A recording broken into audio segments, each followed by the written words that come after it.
Ezekiel chapter 17. Then this message came to me from the Lord. Son of man, give this riddle and tell this story to the people of Israel. Give them this message from the sovereign Lord. A great eagle with broad wings and long feathers covered with many-colored plumage came to Lebanon. He seized the top of a cedar tree and plucked off its highest branch. He carried it away to a city filled with merchants. He planted it in a city of traders. He also took a seedling from the land and planted it in fertile soil. He placed it beside a broad river where it could grow like a willow tree. It took root there and grew into a low, spreading vine. Its branches turned up toward the eagle, and its roots grew down into the ground. It produced strong branches and put out shoots. But then another great eagle came with broad wings and full plumage, so the vine now sent its roots and branches toward him for water, even though it was already planted in good soil and had plenty of water so it could grow into a splendid vine and produce rich leaves and luscious fruit. So now the sovereign Lord asks, will this vine grow and prosper? No, I will pull it up, roots and all. I will cut off its fruit and let its leaves wither and die. I will pull it up easily without a strong arm or a large army. But when the vine is transplanted, will it thrive? No, it will wither away when the east wind blows against it. It will die in the same good soil where it had grown so well. Then this message came to me from the Lord. Say to these rebels of Israel, don't you understand the meaning of this riddle of the eagles? The king of Babylon came to Jerusalem, took away her king and princes, and brought them to Babylon. He made a treaty with a member of the royal family and forced him to take an oath of loyalty.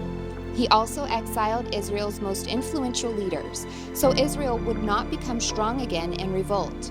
Only by her keeping her treaty with Babylon could Israel survive. Nevertheless, this man of Israel's royal family rebelled against Babylon, sending ambassadors to Egypt to request a great army and many horses. Can Israel break her sworn treaties like that and get away with it? No. For as surely as I live, says the sovereign Lord, the king of Israel will die in Babylon, the land of the king who put him in power and whose treaty he disregarded and broke. Pharaoh and all his mighty army will fail to help Israel when the king of Babylon lays siege to Jerusalem again and destroys many lives. For the king of Israel disregarded his treaty and broke it after swearing to obey. Therefore, he will not escape. So this is what the sovereign Lord says. As surely as I live, I will punish him for breaking my covenant and disregarding the solemn oath he made in my name. I will throw my net over him and capture him in my snare. I will bring him to Babylon and put him on trial for his treason against me. And all his best warriors will be killed in battle, and those who survive will be scattered to the four winds. Then you will know that I, the Lord, have spoken. This is what the sovereign Lord says. I will take a branch from the top of the tall cedar tree, and I will plant it on the top of Israel's highest mountain. It will become a majestic cedar, sending forth its branches and producing seed. Birds of every sort will nest in it, finding shelter in the shade of its branches, and all the trees will know that it is I, the Lord, who cuts the tall trees down and makes the short tree grow tall. It is I who makes the green tree wither and gives the dead tree new life. I, the Lord, have spoken, and I will do what I said. Ezekiel chapter 18. Then another message came to me from the Lord. Why do you quote this proverb concerning the land of Israel? The parents have eaten sour grapes, but their children's mouths pucker at the taste. As surely as I live, says the sovereign Lord, you will not quote this proverb any more in Israel. For all people are mine to judge, both parents and children alike. And this is my rule. The person who sins is the one who will die. Suppose a certain man is righteous and does what is just and right. He does not feast in the mountains before Israel's idols or worship them. He does not commit adultery or have intercourse with a woman during her menstrual period. He is a merciful creditor, not keeping the items given as security by poor debtors. He does not rob the poor, but instead gives food to the hungry and provides clothes for the needy. He grants loans without interest, stays away from injustice, is honest and fair when judging others, and faithfully obeys my decrees and regulations. Anyone who does these things is just and will surely live, says the sovereign Lord. But suppose that man has a son who grows up to be a robber or murderer and refuses to do what is right, and that son does all the evil things his father would never do. He worships idols on the mountain, commits adultery, oppresses the poor and helpless, steals from debtors by refusing to let them redeem their security, worships idols, commits detestable sins, and lends money at excessive interest. Should such a sinful person live? No. He must die and must take full blame. But suppose that sinful son in turn has a son who sees his father's wickedness and decides against that kind of life. This son refuses to worship idols on the mountains and does not commit adultery. He does not exploit the poor, but instead is fair to debtors and does not rob them. He gives food to the hungry and provides clothes for the needy. He helps the poor, does not lend money at interest, and obeys all my regulations and decrees. Such a person will not die because of his father's sins. He will surely live. But the father will die for his many sins, for being cruel, robbing people, and doing what was clearly wrong among his people. What, you ask? Doesn't the child pay for the parent's sins? No, for if the child does what is just and right and keeps my decrees, that child will surely live. The person who sins is the one who will die. The child will not be punished for the parent's sins, and the parent will not be punished for the child's sins. Righteous people will be rewarded for their own righteous behavior, and wicked people will be punished for their own wickedness. But if wicked people turn away from all their sins and begin to obey my decrees and do what is just and right, they will surely live and not die. All their past sins will be forgotten, and they will live because of the righteous things they have done. Do you think that I like to see wicked people die, says the sovereign Lord? Of course not. I want them to turn from their wicked ways and live. However, if righteous people turn from their righteous behavior and start doing sinful things and act like other sinners, should they be allowed to live? No, of course not. All their righteous acts will be forgotten, and they will die for their sins. Yet you say, the Lord isn't doing what's right. Listen to me, O people of Israel. Am I the one not doing what's right, or is it you? When righteous people turn from their righteous behavior and start doing sinful things, they will die for it. Yes, they will die because of their sinful deeds.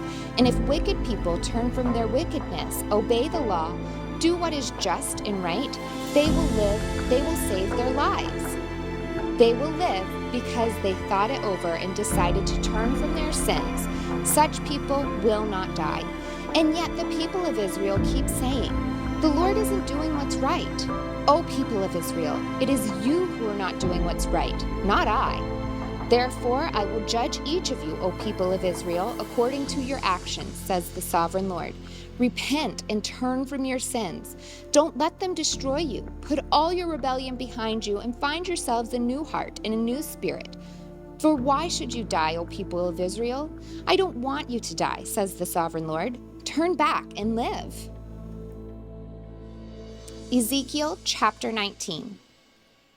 Sing this funeral song for the princes of Israel. What is your mother? A lioness among lions. She lay down among the young lions and reared her cubs. She raised one of her cubs to become a strong young lion.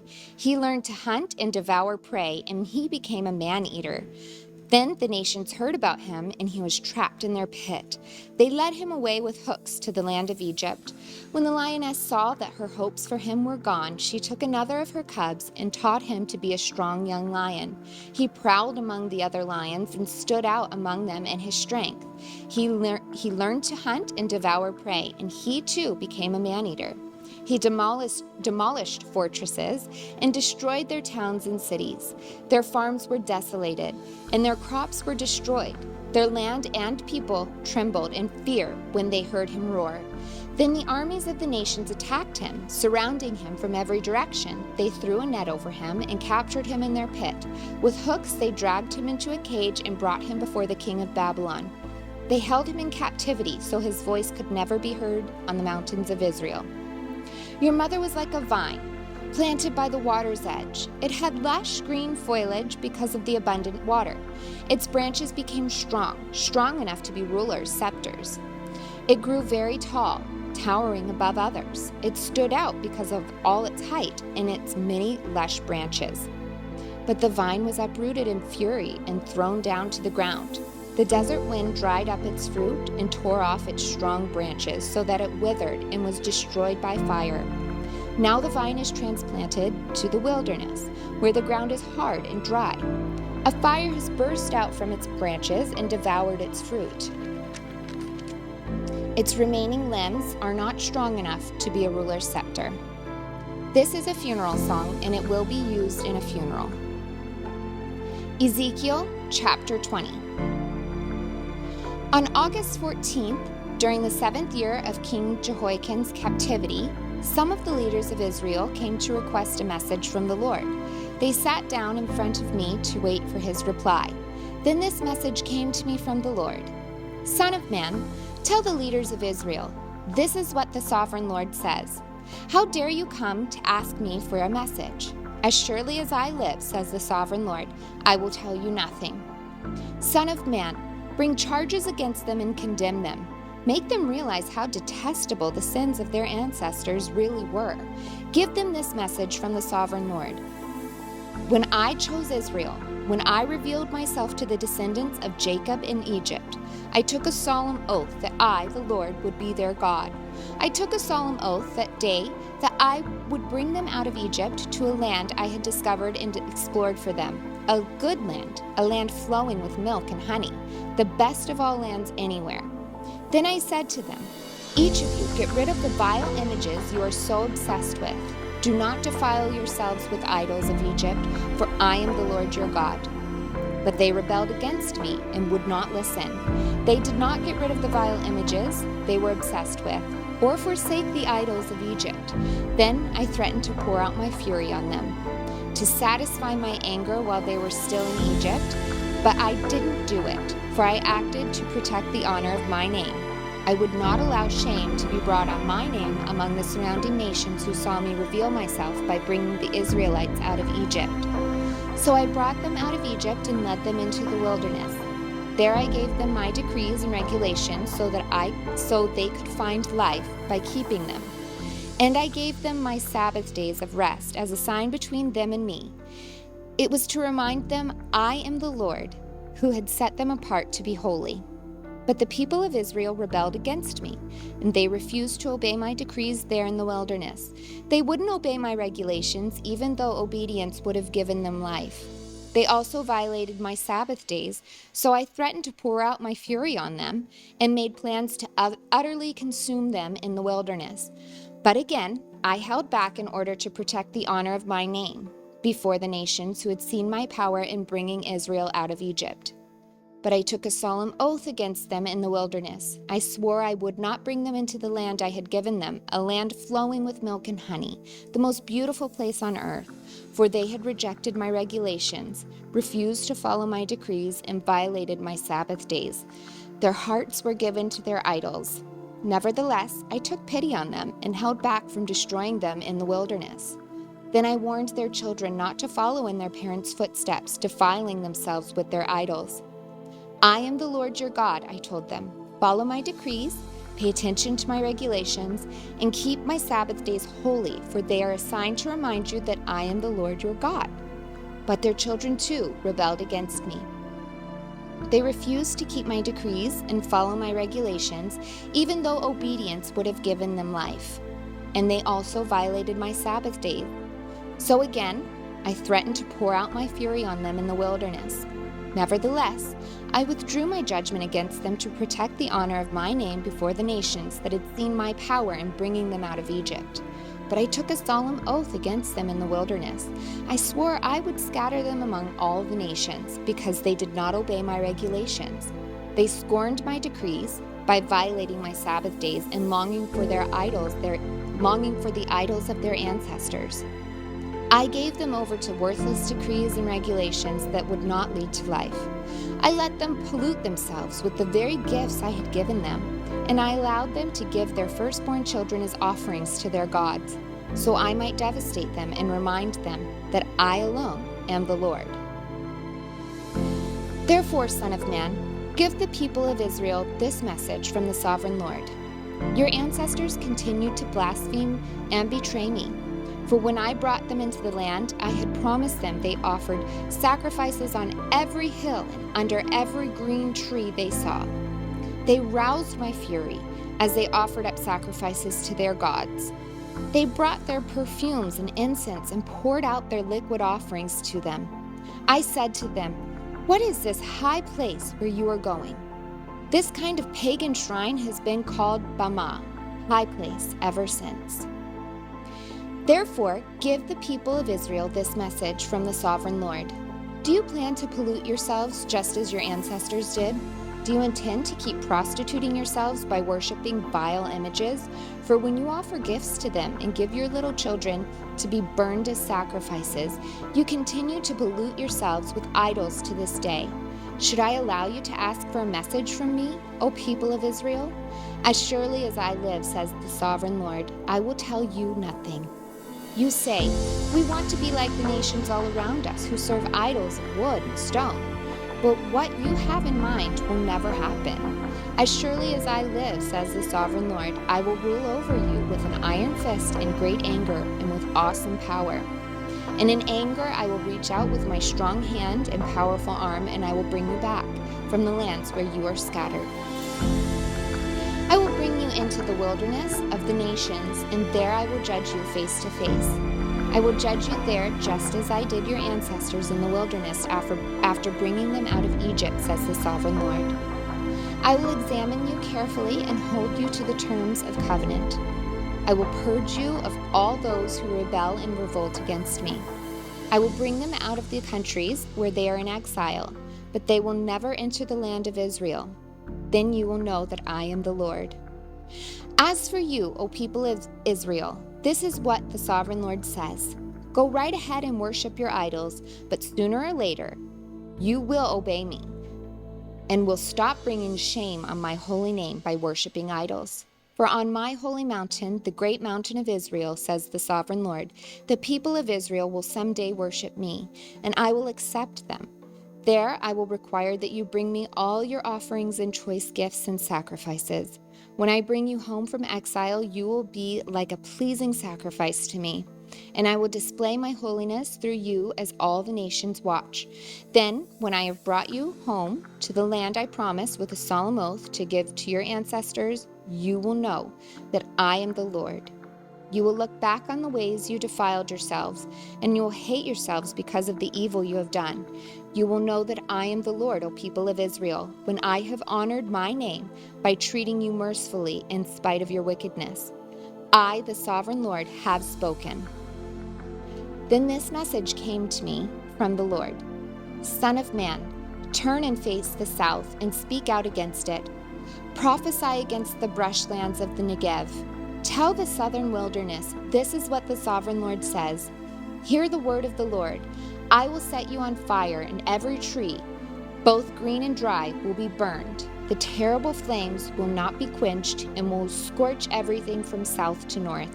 And everyone in the world will see that I, the Lord, have set this fire. I will not be put out.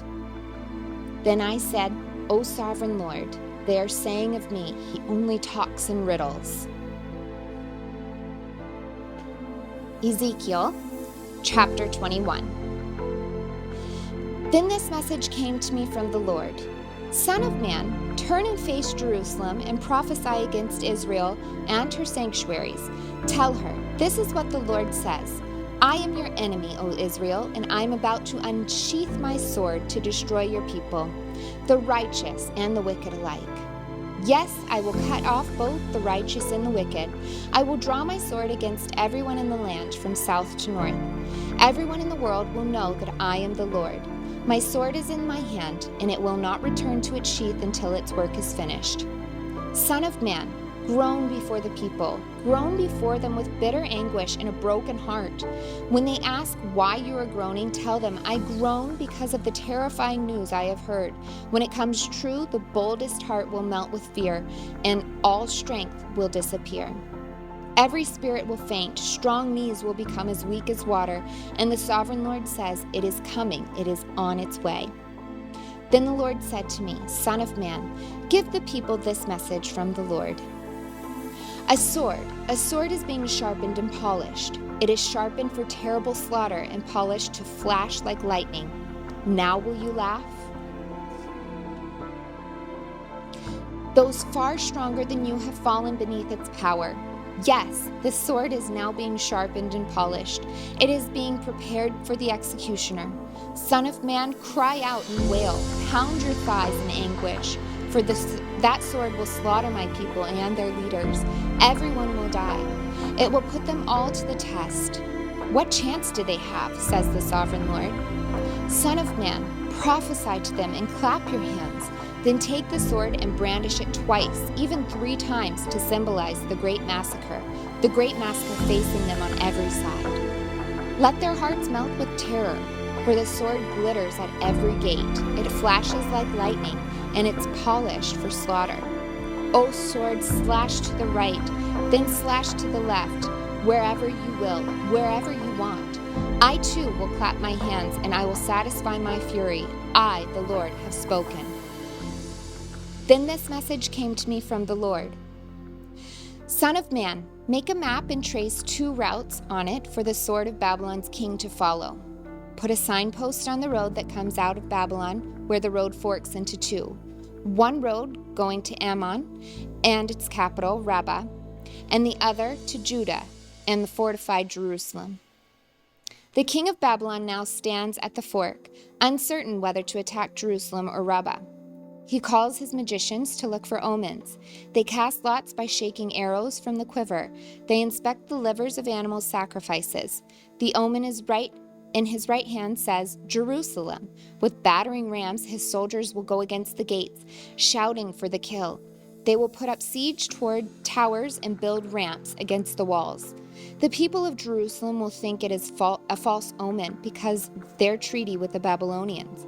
But the king of Babylon will remind the people of their rebellion. Then he will attack and capture them.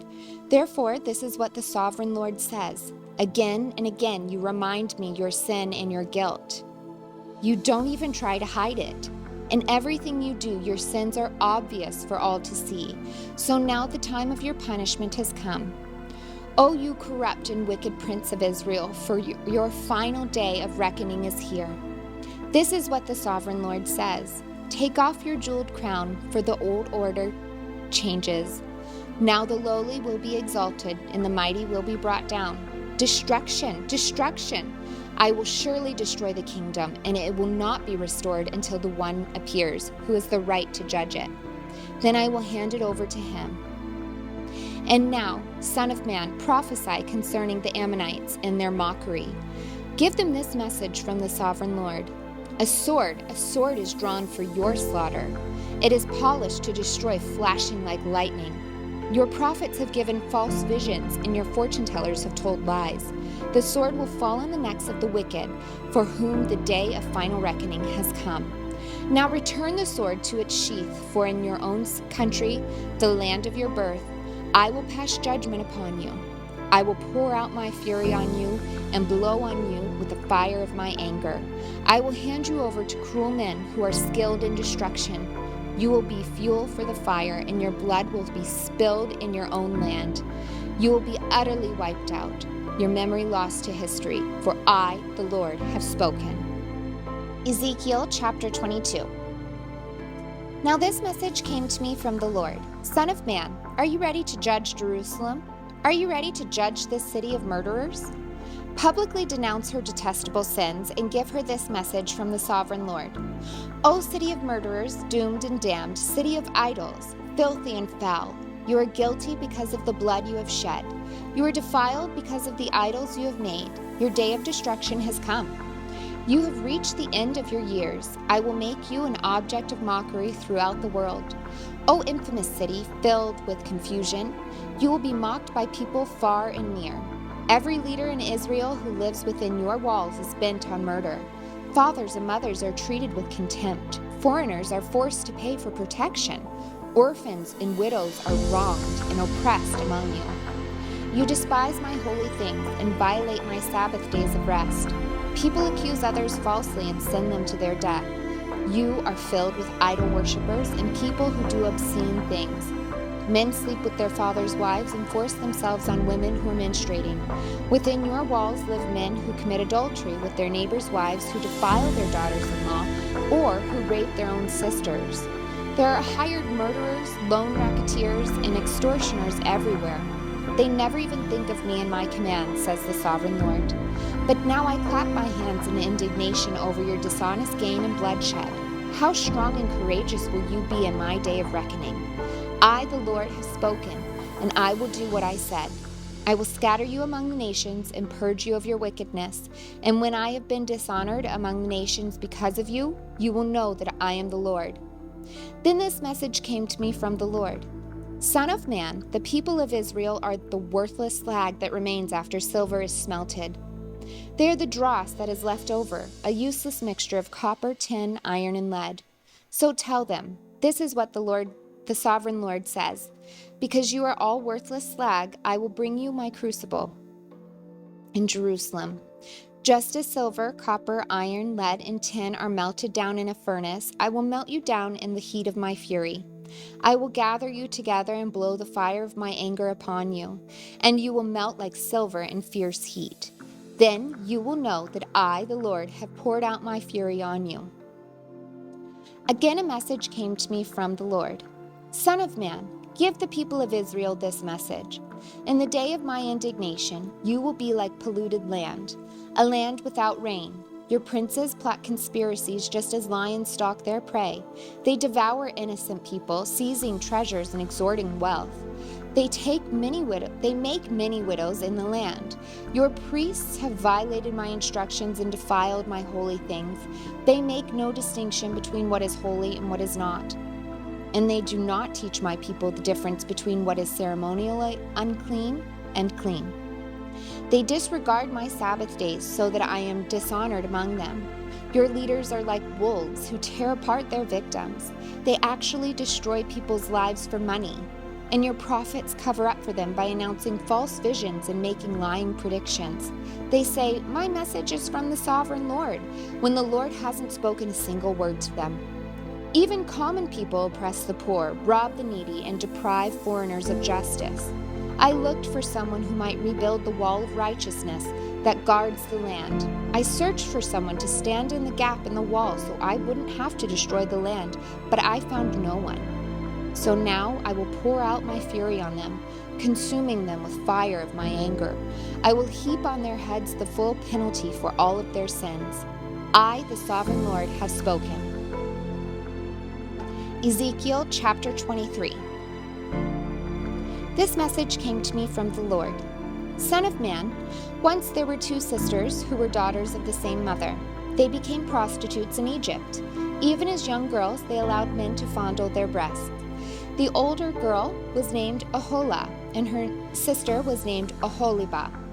I married them, and they bore me sons and daughters. I am speaking of Samaria and Jerusalem. For Aholah is Samaria, and Oholibah is Jerusalem. Then Aholah lusted after other lovers instead of me, and she gave her love to the Assyrian officers. They were all attractive young men, captains and commanders dressed in handsome blue, charioteers driving their horses. And so she prostituted herself with the most desirable men of Assyria, worshipping their idols and defiling herself. For when she left Egypt, she did not leave her spirit of prostitution behind. She was still as lewd as in her youth, when the Egyptians slept with her and fondled her breasts and used her as a prostitute. And so I handed her over to her Assyrian lovers, whom she desired so much. They stripped her, took away her children as their slaves, and then killed her. After she received her punishment, her reputation was known to every woman in the land. Yet even though Oholibah saw what had happened to Aholah, her sister, she followed right in her footsteps, and she was even more depraved, abandoning herself to her lust and prostitution. She fawned over all the Assyrian officers, those captains and commanders in handsome uniforms, those charioteers driving their horses, all of them attractive young men. I saw the way she was going, defiling herself just like her older sister. Then she carried her prostitution even further. She fell in love with pictures that were painted on a wall, Pictures of Babylonian military officers, outfitted in striking red uniforms. Handsome belts encircled their waists and flowing turbans crowned their heads. They were dressed like chariot officers from the land of Babylonia. When she saw these paintings, she longed to give herself to them. So she sent messengers to Babylonia to invite them to come to her. So they came and committed adultery with her, defiling her in the bed of love. After being defiled, however, she rejected them in disgust. In the same way, I became disgusted with Oholibah and rejected her, just as I had rejected her sister, because she flaunted herself before them and gave herself to satisfy their lusts. Yet she turned to even greater prostitution, remembering her youth when she was a prostitute in Egypt. She lusted after lovers' genitals as large as a donkey's and emissions like those of a horse. And so, Oholibah, you relived your former days as a young girl in Egypt, when you first allowed your breasts to be fondled. Therefore, Oholibah saw, this is what the sovereign Lord says: I will send your lovers against you from every direction, those very nations from which you turned away in disgust. For the Babylonians will come with all the Chaldeans from Pekod, Shoa, and Koa, and all the Assyrians will come with them. Handsome young captains, commanders, chariot officers, and other high-ranking officers, all riding their horses. They will all come against you from the north, with chariots, wagons, and a great army prepared for attack. They will take up positions on every side, surrounding you with men armed with shields and helmets, and I will hand you over to them for a punishment, so they can do with you as they please. I will turn my jealous anger against you, and they will deal harshly with you. They will cut off your nose and ears, and any survivors will be slaughtered by the sword. Your children will be taken away as captives, and everything that is left will be burned.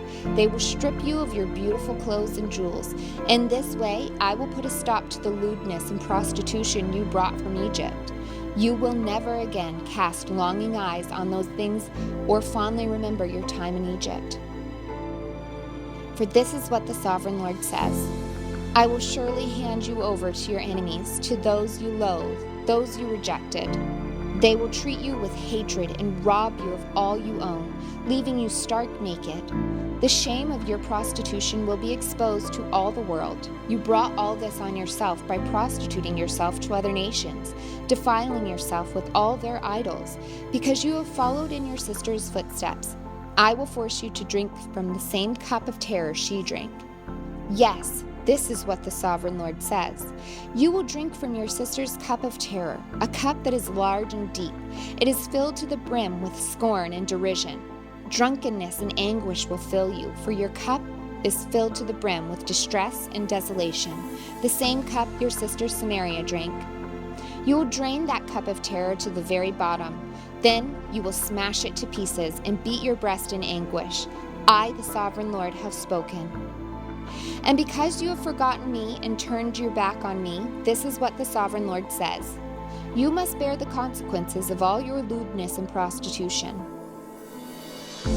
The Lord said to me, Son of man, you must accuse Oholah and Oholibah of their detestable sins.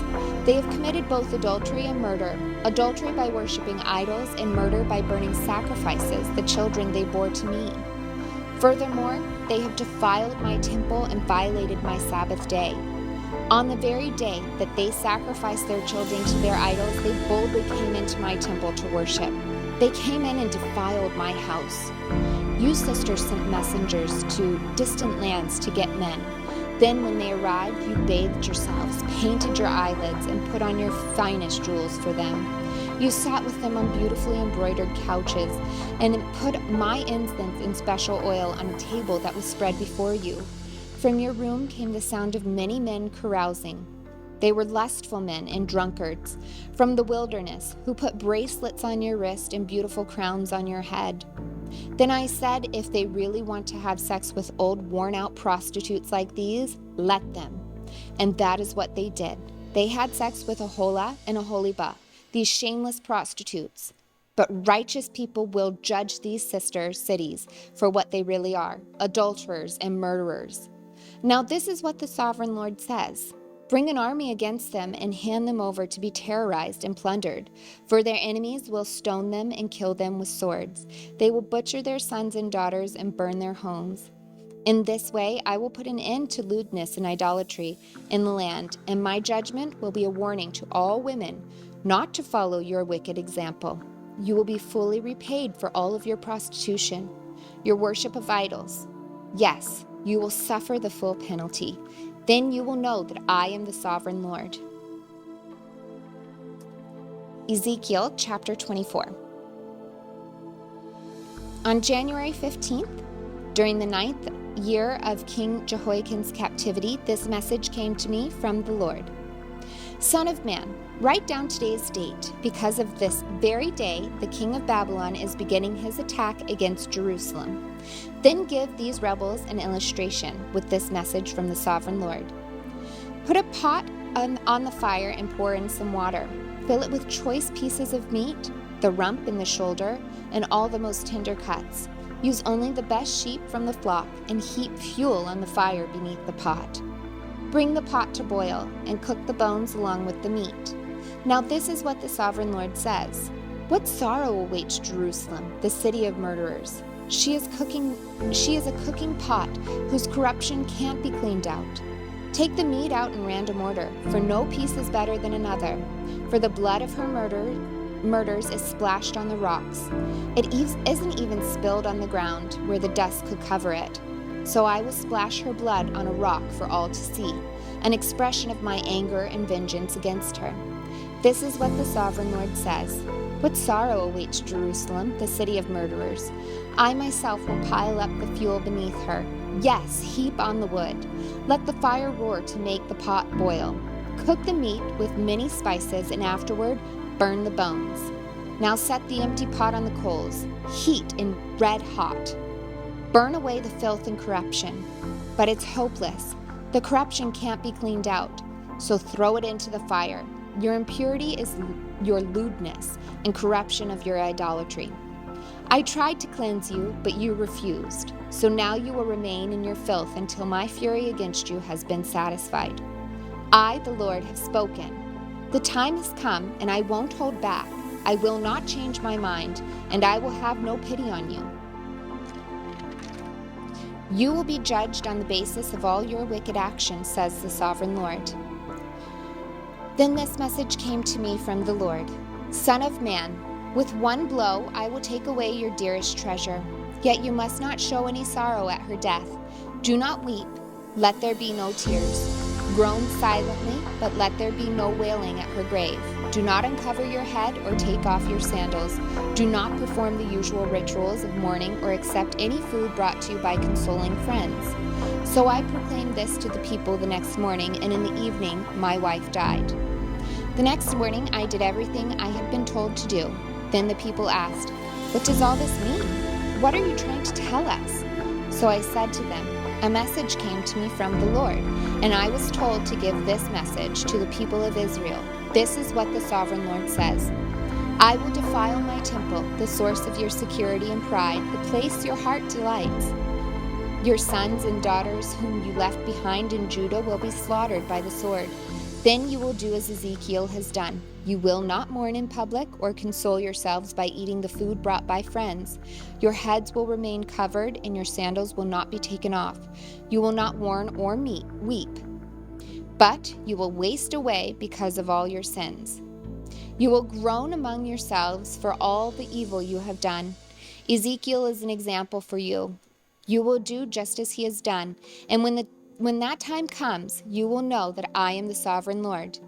Then the Lord said to me, "Son of man, on the day I take away their stronghold, their joy and glory, their heart's desire, their dearest treasure, I will also take away their sons and daughters. And on that day a survivor from Jerusalem will come to you in Babylon and tell you what has happened. And when he arrives, your voice will suddenly return so you can talk to him.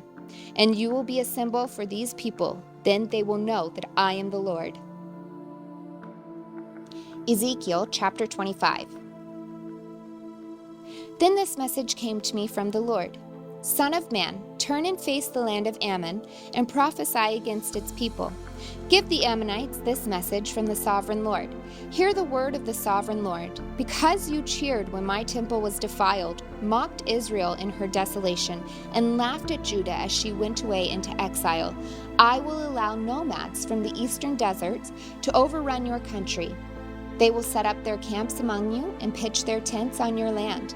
They will harvest all your fruit and drink the milk from your livestock, and I will turn the city of Rabbah into a pasture for camels, and all the land of the Ammonites into a resting place for the sheep and goats. Then you will know that I am the Lord. This is what the sovereign Lord says. Because you clapped and danced and cheered with glee at the destruction of my people, I will raise my fist of judgment against you.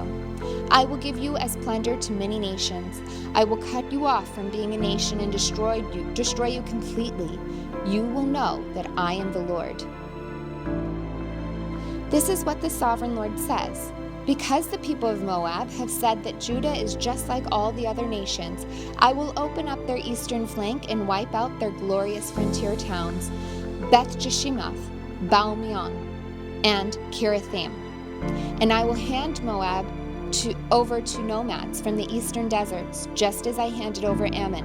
Yes, the Ammonites will no longer be counted among the nations. In the same way, I will bring my judgment down on the Moabites. Then they will know that I am the Lord. This is what the sovereign Lord says. The people of Edom have sinned greatly by avenging themselves against the people of Judah. Therefore, says the sovereign Lord, I will raise my fist of judgment against Edom. I will wipe out its people and animals with the sword. I will make a wasteland of everything from Teman to Dedan. I will accomplish this by the hand of my people of Israel.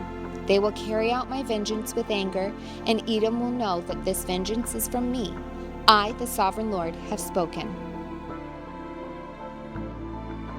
This is what the sovereign Lord says. The people of Philistia have acted against Judah out of bitter revenge and long-standing contempt. Therefore, this is what the sovereign Lord says. I will raise my fist of judgment against the land of the Philistines. I will wipe out the Kerethites and utterly destroy the people who live by the sea. I will execute terrible vengeance against them to punish them for what they have done. And when I have inflicted my revenge, they will know that I am the Lord. Ezekiel 26. On February 3rd, during the 12th year of King Jehoiakim's captivity, this message came to me from the Lord. Son of man, Tyre has rejoiced over the fall of Jerusalem, saying, Ha! She who is the gateway to the rich trade routes to the east has been broken, and I am the heir. Because she has been made desolate, I will become wealthy. Therefore, this is what the sovereign Lord says. I am your enemy, O Tyre, and I will bring many nations against you, like the waves of the sea crashing against your shoreline. They will destroy the walls of Tyre and tear down its towers. I will scrape away its soil and make a bare rock. It will be just a rock in the sea, a place for fishermen to spread their nets, for I have spoken, says the sovereign Lord. Tyre will become the prey of many nations, and its mainland villages will be destroyed by the sword. Then they will know that I am the Lord. This is what the sovereign Lord says. From the north I will bring King Nebuchadnezzar of Babylon against Tyre. He is king of kings and brings his horses, chariots, charioteers, and great army. First, he will destroy your mainland villages.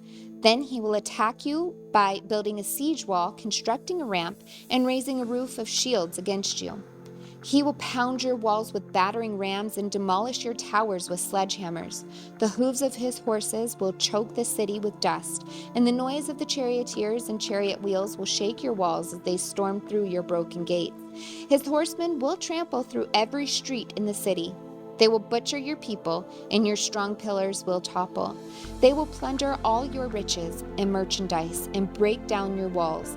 They will destroy your lovely homes and dump your stones and timbers and even your dust into the sea. I will stop the music of your songs. No more will the sound of harps be heard among your people. I will make your island a bare rock, a place for fishermen to spread their nets. You will never be rebuilt, for I, the Lord, have spoken. Yes, the sovereign Lord has spoken. This is what the sovereign Lord says to Tyre. The whole coastline will tremble at the sound of your fall, as the screams of the wounded echo in the continuing slaughter. All the seaport rulers will step down from their thrones and take off their royal robes and beautiful clothing.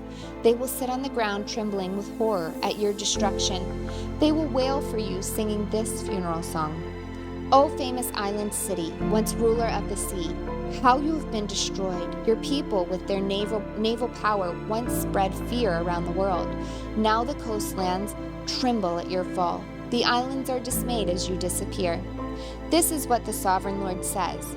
I will make Tyre an uninhabited ruin like many others. I will bury you beneath the terrible waves of enemy attack. Great seas will swallow you. I will send you to the pit to join those who descended there long ago. Your city will lie in ruins, buried beneath the earth like those in the pit who have entered the world of the dead. You will have no place of respect here in the land of the living. I will bring you into a terrible end, and you will exist no more. You will be looked for, but you will never again be found. I, the Sovereign Lord, have spoken. Ezekiel chapter 27. Then this message came to me from the Lord. Son of man, sing a funeral song for Tyre, that mighty gateway to the sea, the trading center of the world.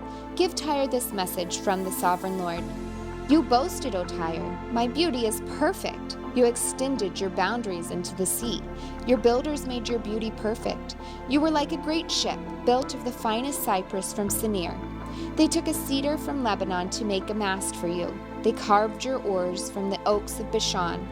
Your deck of pine from the coasts of Cyprus was inlaid with ivory. Your sails were made of Egypt's finest linen, and they flew as a banner above you. You stood beneath blue and purple awnings made bright with dyes from the coasts of Elishia. Your oarsmen came from Sidon and Arvad. Your helmsmen were skilled men from Tyre itself. Wise old craftsmen from Gebal did the caulking. Ships from every land came with goods to barter for your trade. Men from distant Persia, Lydia, Libya served in your great army. They hung their shields and helmets on your walls, giving you great honor. Men from Arvad, Helek stood on your walls.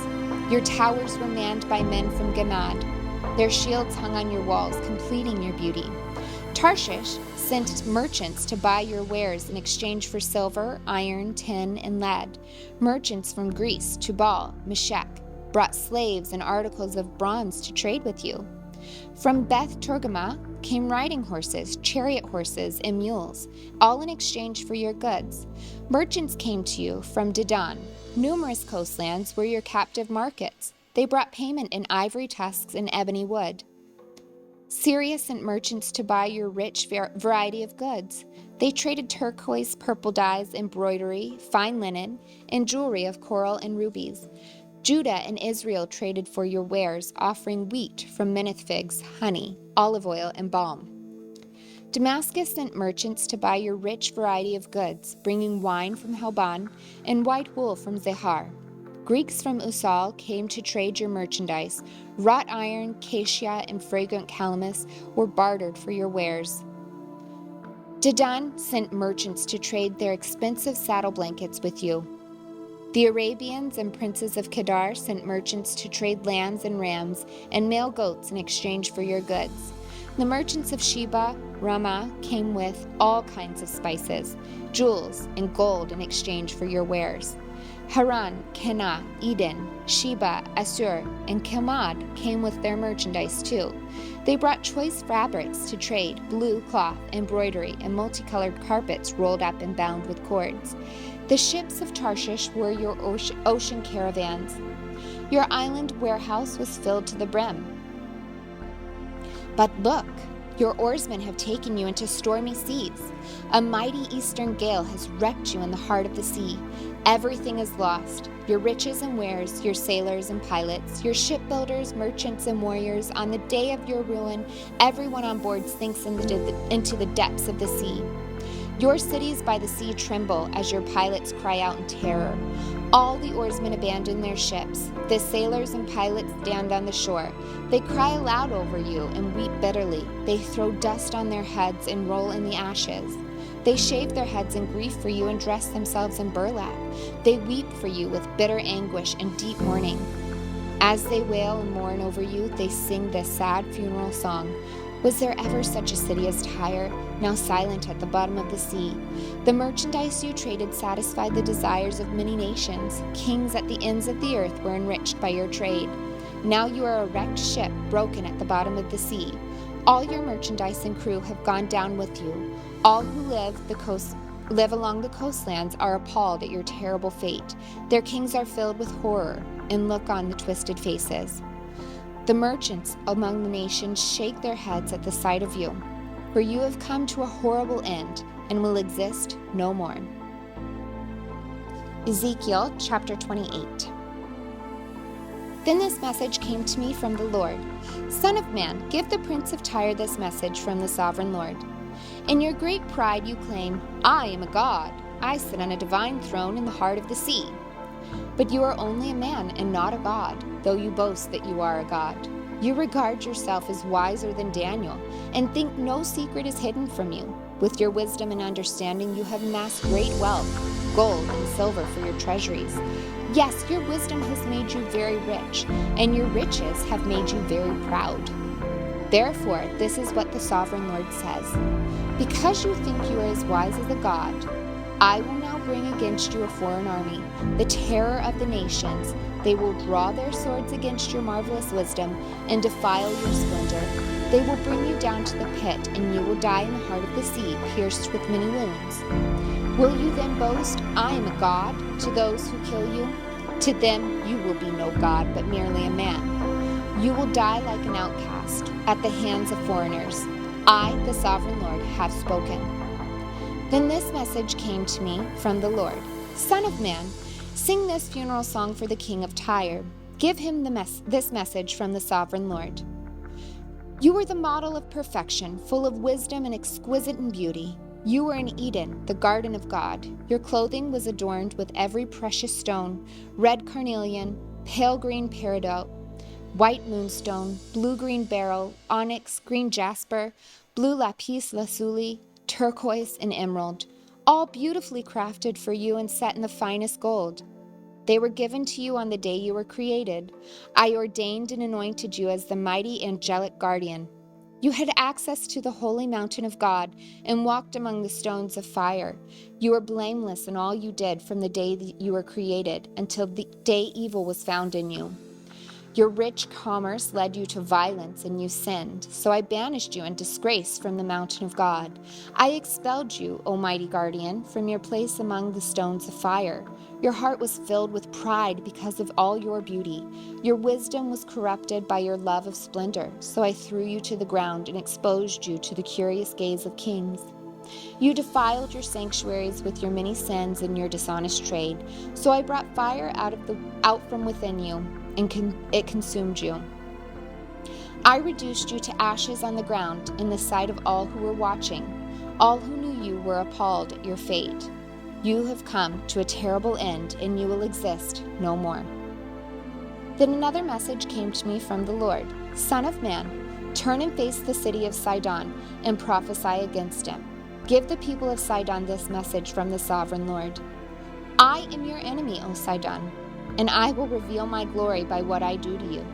When I bring judgment against you and reveal my holiness among you, everyone watching will know that I am the Lord. I will send a plague against you, and blood will be spilled in your streets. The attack will come from every direction, and your people will lie slaughtered within your walls. Then everyone will know that I am the Lord. No longer will Israel's scornful neighbors prick and tear at her like briars and thorns, for then they will know that I am the sovereign Lord. This is what the sovereign Lord says. The people of Israel will again live in their own land, the land I gave my servant Jacob, for I will gather them from the distant lands where I have scattered them. I will reveal to the nations of the world my holiness among my people. They will live safely in Israel and build homes and plant vineyards. And when I punish the neighboring nations that treated them with contempt, they will know that I am the Lord their God. Ezekiel chapter 29. On January 7th, during the 10th year of King Jehoiakim's captivity, this message came to me from the Lord. Son of man, turn and face Egypt and prophesy against Pharaoh, the king of all the people of Egypt. Give them this message from the sovereign Lord. I am your enemy, O Pharaoh, king of Egypt, you great monster lurking in the streams of the Nile. For you have said, the Nile River is mine. I made it for myself. I will put hooks in your jaws and drag you out of the land with fish sticking to your scales. I will leave you and all your fish stranded in the wilderness to die. You will lie unburied on the open ground, for I have given you as food to the wild animals and birds. All the people of Egypt will know that I am the Lord, for to Israel you were just a staff made of reeds. When Israel leaned on you, you splintered and broke and stabbed her in the armpit. When she put her weight on you, you collapsed and her legs gave way. Therefore, this is what the sovereign Lord says. I will bring an army against you, O Egypt, and destroy both people and animals. The land of Egypt will become a desolate wasteland, and the Egyptians will know that I am the Lord, because you said, the Nile River is mine. I made it. I am now the enemy of both you and your river. I will make the land of Egypt a totally desolate wasteland, from Migdol to Aswan, as far south as the border of Ethiopia. For 40 years not a soul will pass that way, neither people nor animals. It will be completely uninhabited. I will make Egypt desolate, and it will be surrounded by other desolate nations. Its cities will be empty and desolate for 40 years, surrounded by other ruined cities. I will scatter the Egyptians to distant lands. But this is what the sovereign Lord also says. At the end of the 40 years, I will bring the Egyptians home again from the nations to which they have been scattered. I will restore the prosperity of Egypt and bring its people back to the land of Pathros in southern Egypt from which they came. But Egypt will remain an unimportant minor kingdom. It will be the lowliest of all the nations, never again great enough to rise above its neighbors. Then Israel will no longer be tempted to trust in Egypt for help. Egypt's shattered condition will remind Israel of how sinful she was to trust Egypt in earlier days. Then Israel will know that I am the sovereign Lord. On April 26th, the first day of the new year, during the 27th year of King Jehoiakim's captivity, this message came to me from the Lord. Son of man, the army of King Nebuchadnezzar of Babylon fought so hard against Tyre that the warriors' heads were rubbed bare and their shoulders were raw and blistered. Yet Nebuchadnezzar and his army won no plunder to compensate them for their work. Therefore, this is what the sovereign Lord says. I will give the land of Egypt to Nebuchadnezzar, king of Babylon. He will carry off its wealth, plundering everything it has so he can pay his army.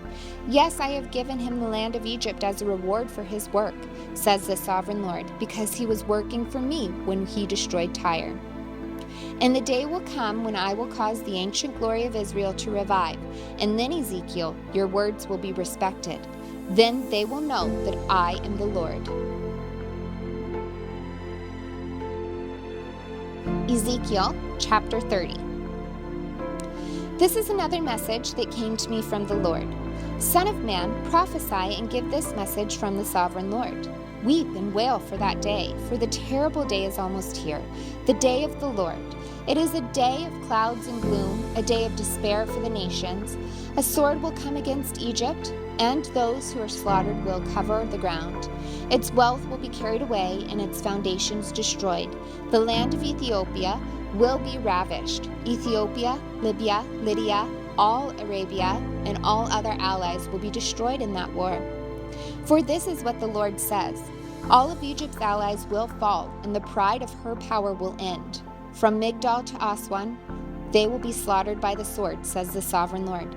Egypt will be desolate, surrounded by desolate nations, and its cities will be in ruins, surrounded by other ruined cities. And the people of Egypt will know that I am the Lord when I have set Egypt on fire and destroyed all their allies. At that time I will send swift messengers and ships to terrify the complacent Ethiopians. Great panic will come upon them on the day of Egypt's certain destruction. Watch for it. It is sure to come. For this is what the sovereign Lord says. By the power of King Nebuchadnezzar of Babylon, I will destroy the hordes of Egypt. He and his armies, the most ruthless of all, will be sent to demolish the land. They will make war against Egypt until slaughtered Egyptians cover the ground. I will dry up the Nile River and sell the land to wicked men. I will destroy the land of Egypt and everything in it by the hands of the foreigners. I, the Lord, have spoken. This is what the sovereign Lord says. I will smash the idols of Egypt and the images at Memphis. There will be no rulers left in Egypt. Terror will sweep the land. I will destroy southern Egypt, set fire to Zoan, and bring judgment against Thebes. I will pour out my fury on Pelusium and the strongest fortress of Egypt, and I will stamp out the hordes of Thebes. Yes, I will set fire to all Egypt. Pelusium will be racked with pain. Thebes will be torn apart. Memphis will live in constant terror. The young men of Heliopolis and Bubastis will die in battle, and the women will be taken away as slaves. When I come to break the proud strength of Egypt, it will be a dark day for Taphanes too. A dark cloud will cover Taphanes, and its daughters will be led away as captives. And so I will greatly punish Egypt, and they will know that I am the Lord. On April 29th, during the 11th year of King Jehoiakim's captivity, this message came to me from the Lord. Son of man, I have broken the arm of Pharaoh, the king of Egypt. His arm has not been put in a cast so that it may heal. Neither has it been bound up with a splint to make it strong enough to hold a sword. Therefore, this is what the sovereign Lord says. I am the enemy of Pharaoh, the king of Egypt. I will break both of his arms, the good arm along with the broken one, and I will make his sword clatter to the ground. I will scatter the Egyptians to many lands throughout the world. I will strengthen the arms of Babylon's king and put my sword in his hand. But I will break the arms of Pharaoh, king of Egypt, and he will lie there mortally wounded, groaning in pain. I will strengthen the arms of the king of Babylon, while the arms of Pharaoh fall useless to his sides. And when I put my sword in the hand of Babylon's king, and he brings it against the land of Egypt, Egypt will know that I am the Lord. I will scatter the Egyptians among the nations, dispersing them throughout the land. Then they will know that I am the Lord. Ezekiel chapter 31. On June 21st, during the 11th year of King Jehoiakim's captivity, this message came to me from the Lord. Son of man, give this message to Pharaoh, king of Egypt, and all his hordes. To whom would you compare your greatness? You are like mighty Assyria, which was once like a cedar of Lebanon, with beautiful branches that cast deep forest shade, and with its top high among the clouds. Deep springs watered it and helped it grow tall and luxuriant. The water flowed around it like a river, streaming to all the trees nearby. This great tree towered high, higher than all the other trees around it. It prospered and grew long, thick branches because of all the water in its roots. The birds nested in its branches, and its shade all the wild animals gave birth. All the great nations of the world lived in its shadow. It was strong and beautiful, with wide-spreading branches, for its roots went deep into abundant water. No other cedar in the garden of God could rival it. No cypress had branches to equal it. No plane tree had boughs to compare. No tree in the garden of God came close to it in beauty. Because I made this tree so beautiful and gave it such magnificent foliage, it was the envy of all the other trees of Eden, the garden of God. Therefore, this is what the sovereign Lord says. Because Egypt became proud and arrogant, and because it set itself so high above the others, with its top reaching to the clouds, I will hand it over to a mighty nation that will destroy it as its wickedness deserves. I have already discarded it. A foreign army, the terror of the nations, has cut it down and left it fallen on the ground. Its branches are scattered across the mountains and valleys and ravines of the land. All those who lived in its shadow have gone away and left it lying there.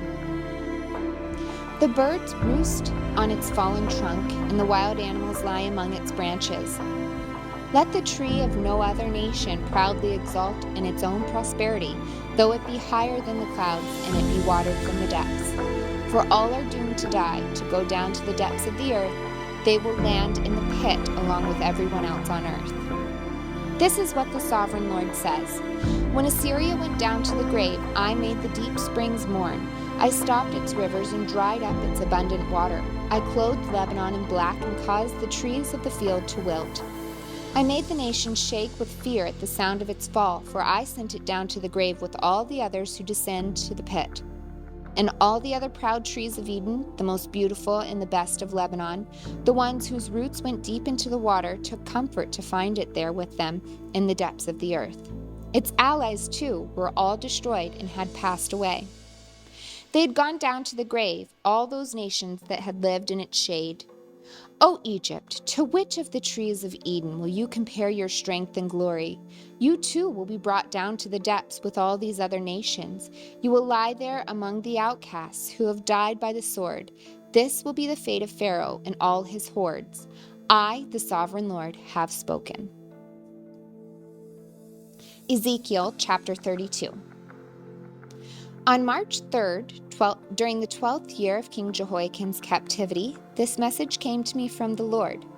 Son of man, mourn for Pharaoh, king of Egypt, and give him this message. You think of yourself as a strong young lion among the nations, but you are really just a sea monster, heaving around in your own rivers, stirring up mud with your feet. Therefore, this is what the sovereign Lord says. I will send many people to catch you in my net and haul you out of the water. I will leave you stranded on the land to die. All the birds of heaven will land on you, and the wild animals of the whole earth will gorge themselves on you. I will scatter your flesh on the hills and fill the valleys with your bones. I will drench the earth with your gushing blood all the way to the mountains, filling the ravines to the brim. When I blot you out, I will veil the heavens and darken the stars. I will cover the sun with a cloud, and the moon will not give you its light. I will darken the bright stars overhead and cover your land in darkness. I, the sovereign Lord, have spoken. I will disturb many hearts when I bring news of your downfall to the distant nations you have never seen. Yes, I will shock many lands, and their kings will be terrified at your fate. They will shudder in fear for their lives as I brandish my sword before them on the day of your fall. For this is what the sovereign Lord says. The sword of the king of Babylon will come against you. I will destroy your hordes with the swords of mighty warriors, the terror of the nations. They will shatter the pride of Egypt, and its hordes will be destroyed. I will destroy all your flocks and herds that graze beside the streams. Never again will people or animals muddy those waters with their feet. Then I will let the waters of Egypt become calm again. They will flow as smoothly as olive oil, says the sovereign Lord. And when I destroy Egypt and strip you of everything you own and strike down all your people, then you will know that I am the Lord. Yes, this is the funeral song they will sing for Egypt. Let all the nations mourn. Let them mourn for Egypt and its hordes. I, the sovereign Lord, have spoken. On March 17th, during the 12th year, another message came to me from the Lord. Son of man, weep for the hordes of Egypt and for other mighty nations, for I will send them down to the world below in the company of those who descend on the pit. Say to them, O Egypt, are you lovelier than the other nations? No, so go down to the pit and lie there among the outcasts.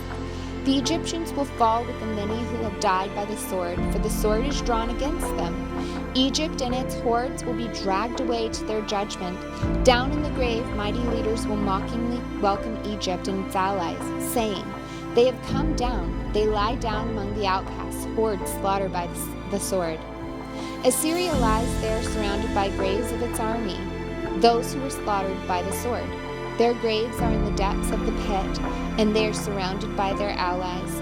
They struck terror in the hearts of people everywhere, but now they've been slaughtered by the sword.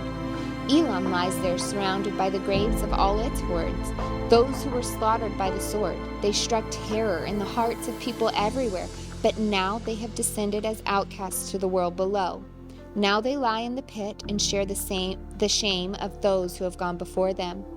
They have a resting place among the slaughtered, surrounded by the graves of all their hordes. Yes, they terrorized the nations while they lived, but now they lie in shame with others in the pit, all of them outcasts, slaughtered by the sword.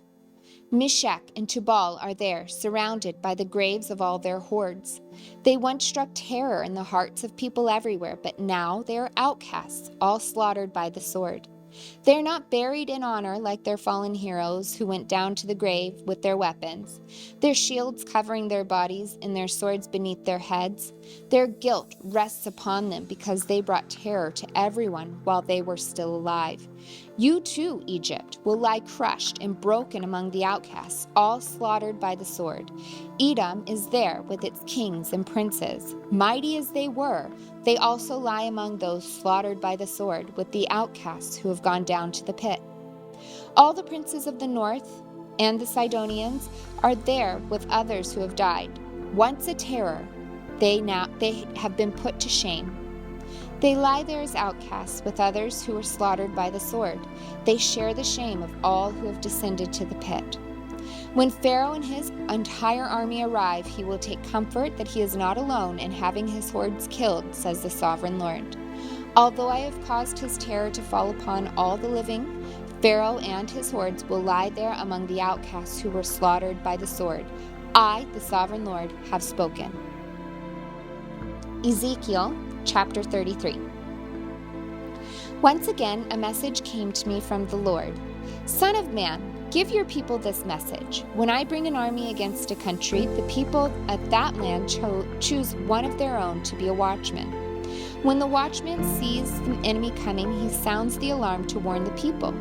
Then if those who hear the alarm refuse to take action, it is their own fault if they die. They heard the alarm but ignored it, so the responsibility is theirs. If they had listened to the warning, they could have saved their lives. But if the watchman sees the enemy coming and doesn't sound the alarm to warn the people, he is responsible for their captivity. They will die in their sins, but I will hold the watchman responsible for their deaths. Now, son of man, I am making you a watchman for the people of Israel. Therefore, listen to what I say and warn them for me. If I announce that some wicked people are sure to die, and you fail to tell them to change their ways, then they will die in their sins, and I will hold you responsible for their deaths. But if you warn them to repent, and they don't repent, they will die in their sins, but you will have saved yourself. Son of man, give the people of Israel this message. You are saying, our sins are heavy upon us. We are wasting away. How can we survive? As surely as I live, says the sovereign Lord, I take no pleasure in the death of wicked people. I only want them to turn from their wicked ways so they can live. Turn from your wickedness, O people of Israel. Why should you die? Son of man, give your people this message. The righteous behavior of righteous people will not save them if they turn to sin, nor will the wicked behavior of wicked people destroy them if they repent and turn from their sins. When I tell righteous people that they will live, but then they sin, expecting their past righteousness to save them, then none of their righteous acts will be remembered. I will destroy them for their sins. And suppose I tell some wicked people that they will surely die, but then they turn from their sins and do what is just and right. For instance, they might give back a debtor's security, return what they have stolen, and obey my life-giving laws, no longer doing what is evil. If they do this, then they will surely live and not die. None of their past sins will be brought up again, for they have done what is just and right, and they will surely live.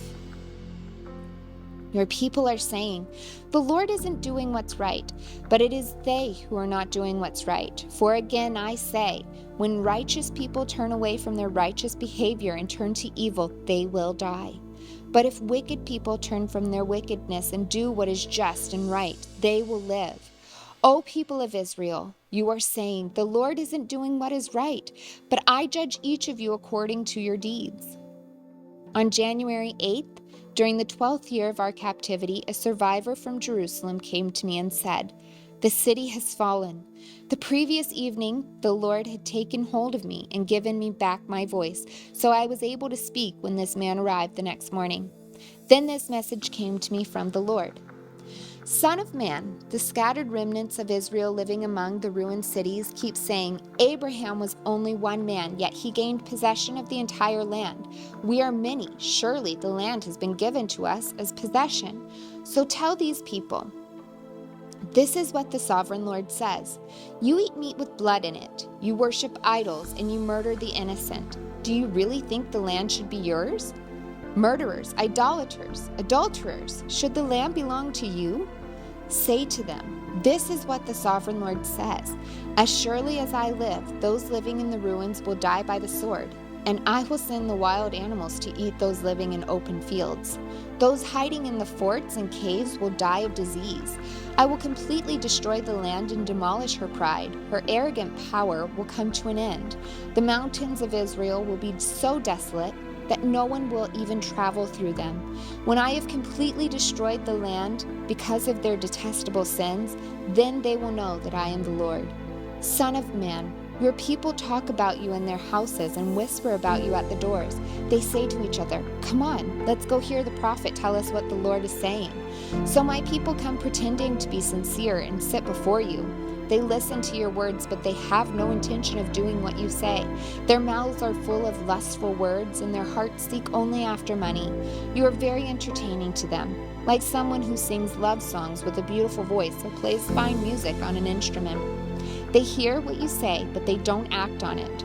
But when all these terrible things happen to them, as they certainly will, then they will know a prophet has been among them. Ezekiel chapter 34. Then this message came to me from the Lord. Son of man, prophesy against the shepherds, the leaders of Israel. Give them this message from the sovereign Lord. What sorrow awaits you, shepherds who feed yourselves instead of your flocks? Shouldn't shepherds feed their sheep? You drink the milk, wear the wool, and butcher the best animals, but you let your flocks starve. You have not taken care of the weak. You have not tended the sick or bound up the injured. You have not gone looking for those who have wandered away or are lost.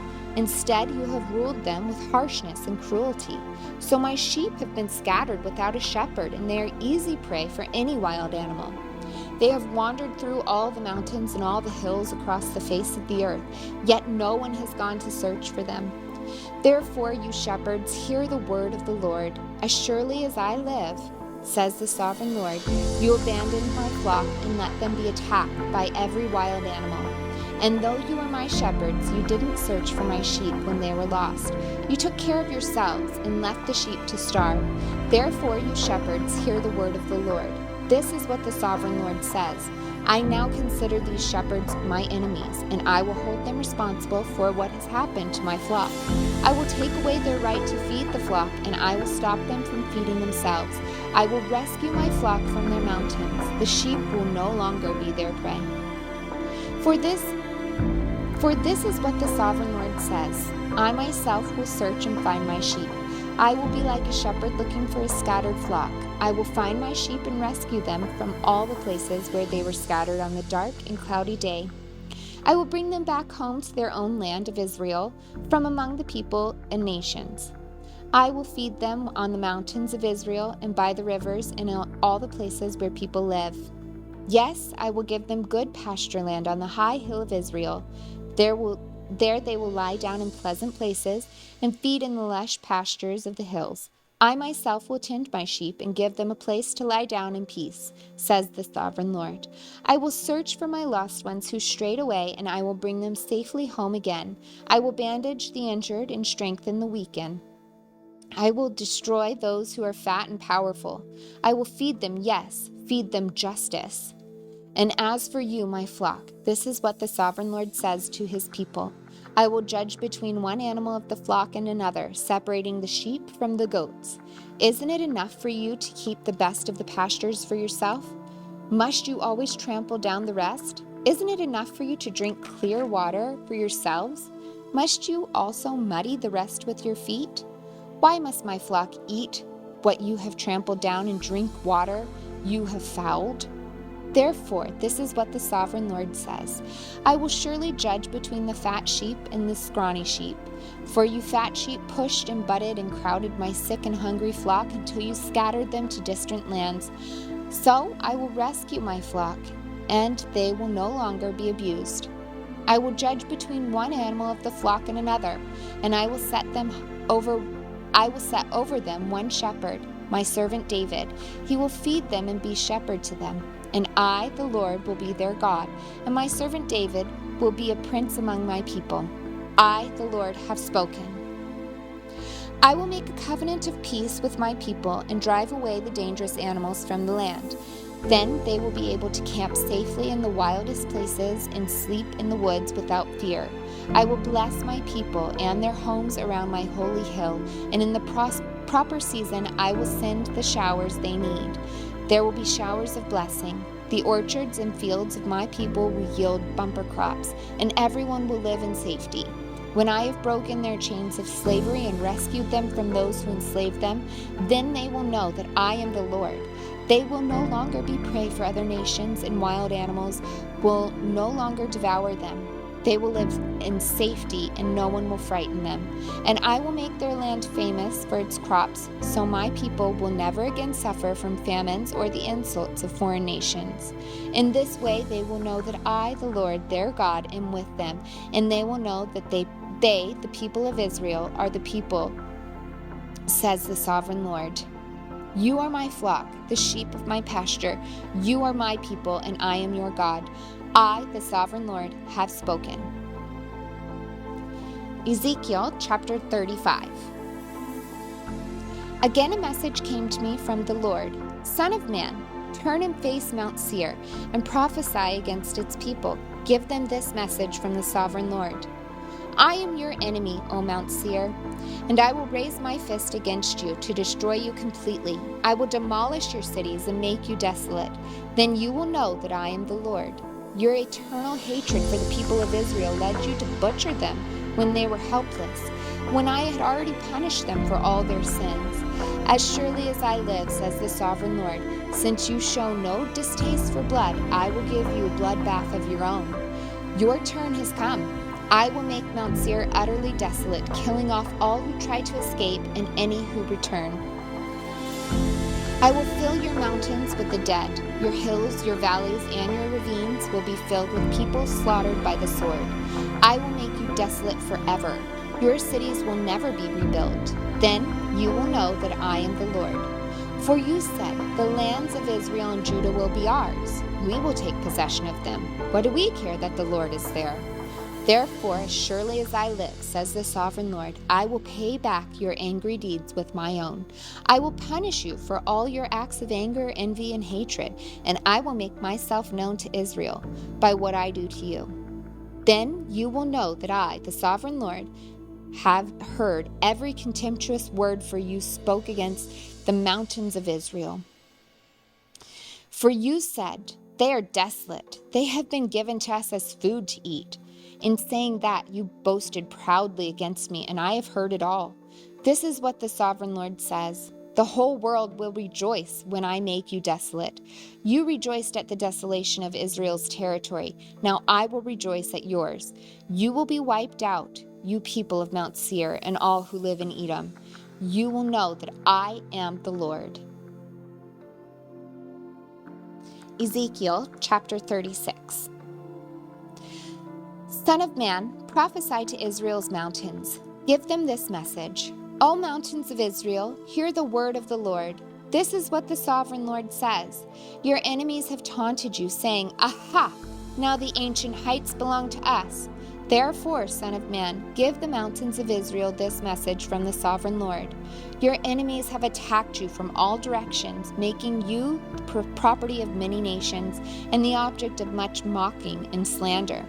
Therefore, O mountains of Israel, hear the word of the sovereign Lord.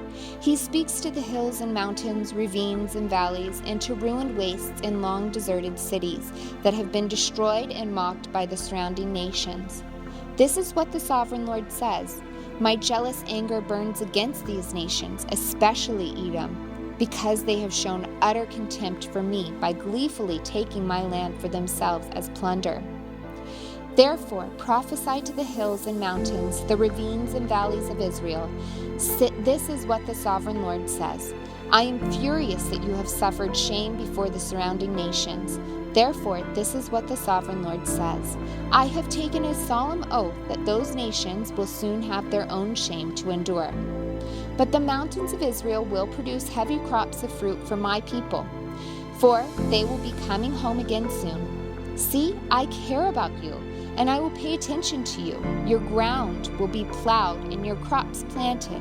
I will greatly increase the population of Israel, and the ruined cities will be rebuilt and filled with people.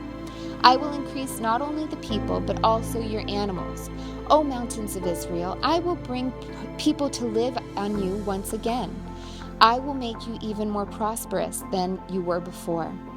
Then you will know that I am the Lord. I will cause my people to walk on you once again, and you will be their territory. You will never again rob them of their children. This is what the sovereign Lord says. The other nations taunt you, saying, Israel is the land that devours its own people and robs them of their children. But you will never again devour your people or rob them of their children, says the sovereign Lord. I will not let you hear those other nations insult you, and you will no longer be mocked by them. You will not be a land that causes its nation to fall, says the sovereign Lord. Then this further message came to me from the Lord. Son of man, when the people of Israel were living in their own land, they defiled it by the evil way they lived. To me, their conduct was as unclean as a woman's menstrual cloth. They polluted the land with murder and worship of idols, so I poured out my fury on them. I scattered them to many lands to punish them for the evil way they had lived. But when they were scattered among the nations, they brought shame on my holy name. For the nations said, These are the people of the Lord, and he couldn't keep them safe in his own land. Then I was concerned for my holy name, on which my people brought shame among the other nations. Therefore, give the people of Israel this message from the sovereign Lord. I am bringing you back, but not because you deserve it. I am doing it to protect my holy name, on which you brought shame while you were scattered among the nations. I will show how holy my great name is, the name on which you brought shame among the nations. And when I reveal my holiness through you before their very eyes, says the sovereign Lord, then the nations will know that I am the Lord. For I will gather you up from all the nations and bring you home again to your land. Then I will sprinkle clean water on you, and you will be clean. Your filth will be washed away, and you will no longer worship idols. And I will give you a new heart, and I will put a new spirit in you. I will take out your stony, stubborn heart and give you a tender, responsive heart. And I will put my spirit in you so that you will follow my decrees and be careful to obey my regulations. And you will live in Israel, the land I gave your ancestors long ago. You will be my people, and I will be your God. I will cleanse you of your filthy behavior. I will give you good crops of grain, and I will send no more famines on the land. I will give you great harvests from your fruit trees and fields, and never again will the surrounding nations be able to scoff at your land for its famines. Then you will remember your past sins and despise yourselves for all the detestable things you did. But remember, says the sovereign Lord, I am not doing this because you deserve it. O my people of Israel, you should be utterly ashamed of all you have done. This is what the sovereign Lord says. When I cleanse you from your sins, I will repopulate your cities, and the ruins will be rebuilt. The fields that used to lie empty and desolate in plain view of everyone will again be farmed. And when I bring you back, people will say, This former wasteland is now like the Garden of Eden. The abandoned and ruined cities now have strong walls and are filled with people. Then the surrounding nations that survive will know that I, the Lord, have rebuilt the ruins and replanted the wasteland. For I, the Lord, have spoken, and I will do what I say. This is what the sovereign Lord says. I am ready to hear Israel's prayer and to increase their numbers like a flock. They will be as numerous as the sacred flocks that fill Jerusalem's streets at the time of her festivals. The ruined cities will be crowded with people once more, and everyone will know that I am the Lord. Ezekiel chapter 37. The Lord took hold of me, and I was carried away by the Spirit of the Lord to a valley filled with bones. He led me all around among the bones that covered the valley floor. They were scattered everywhere across the ground and were completely dried out. Then he asked me, Son of man, can these bones become living people again?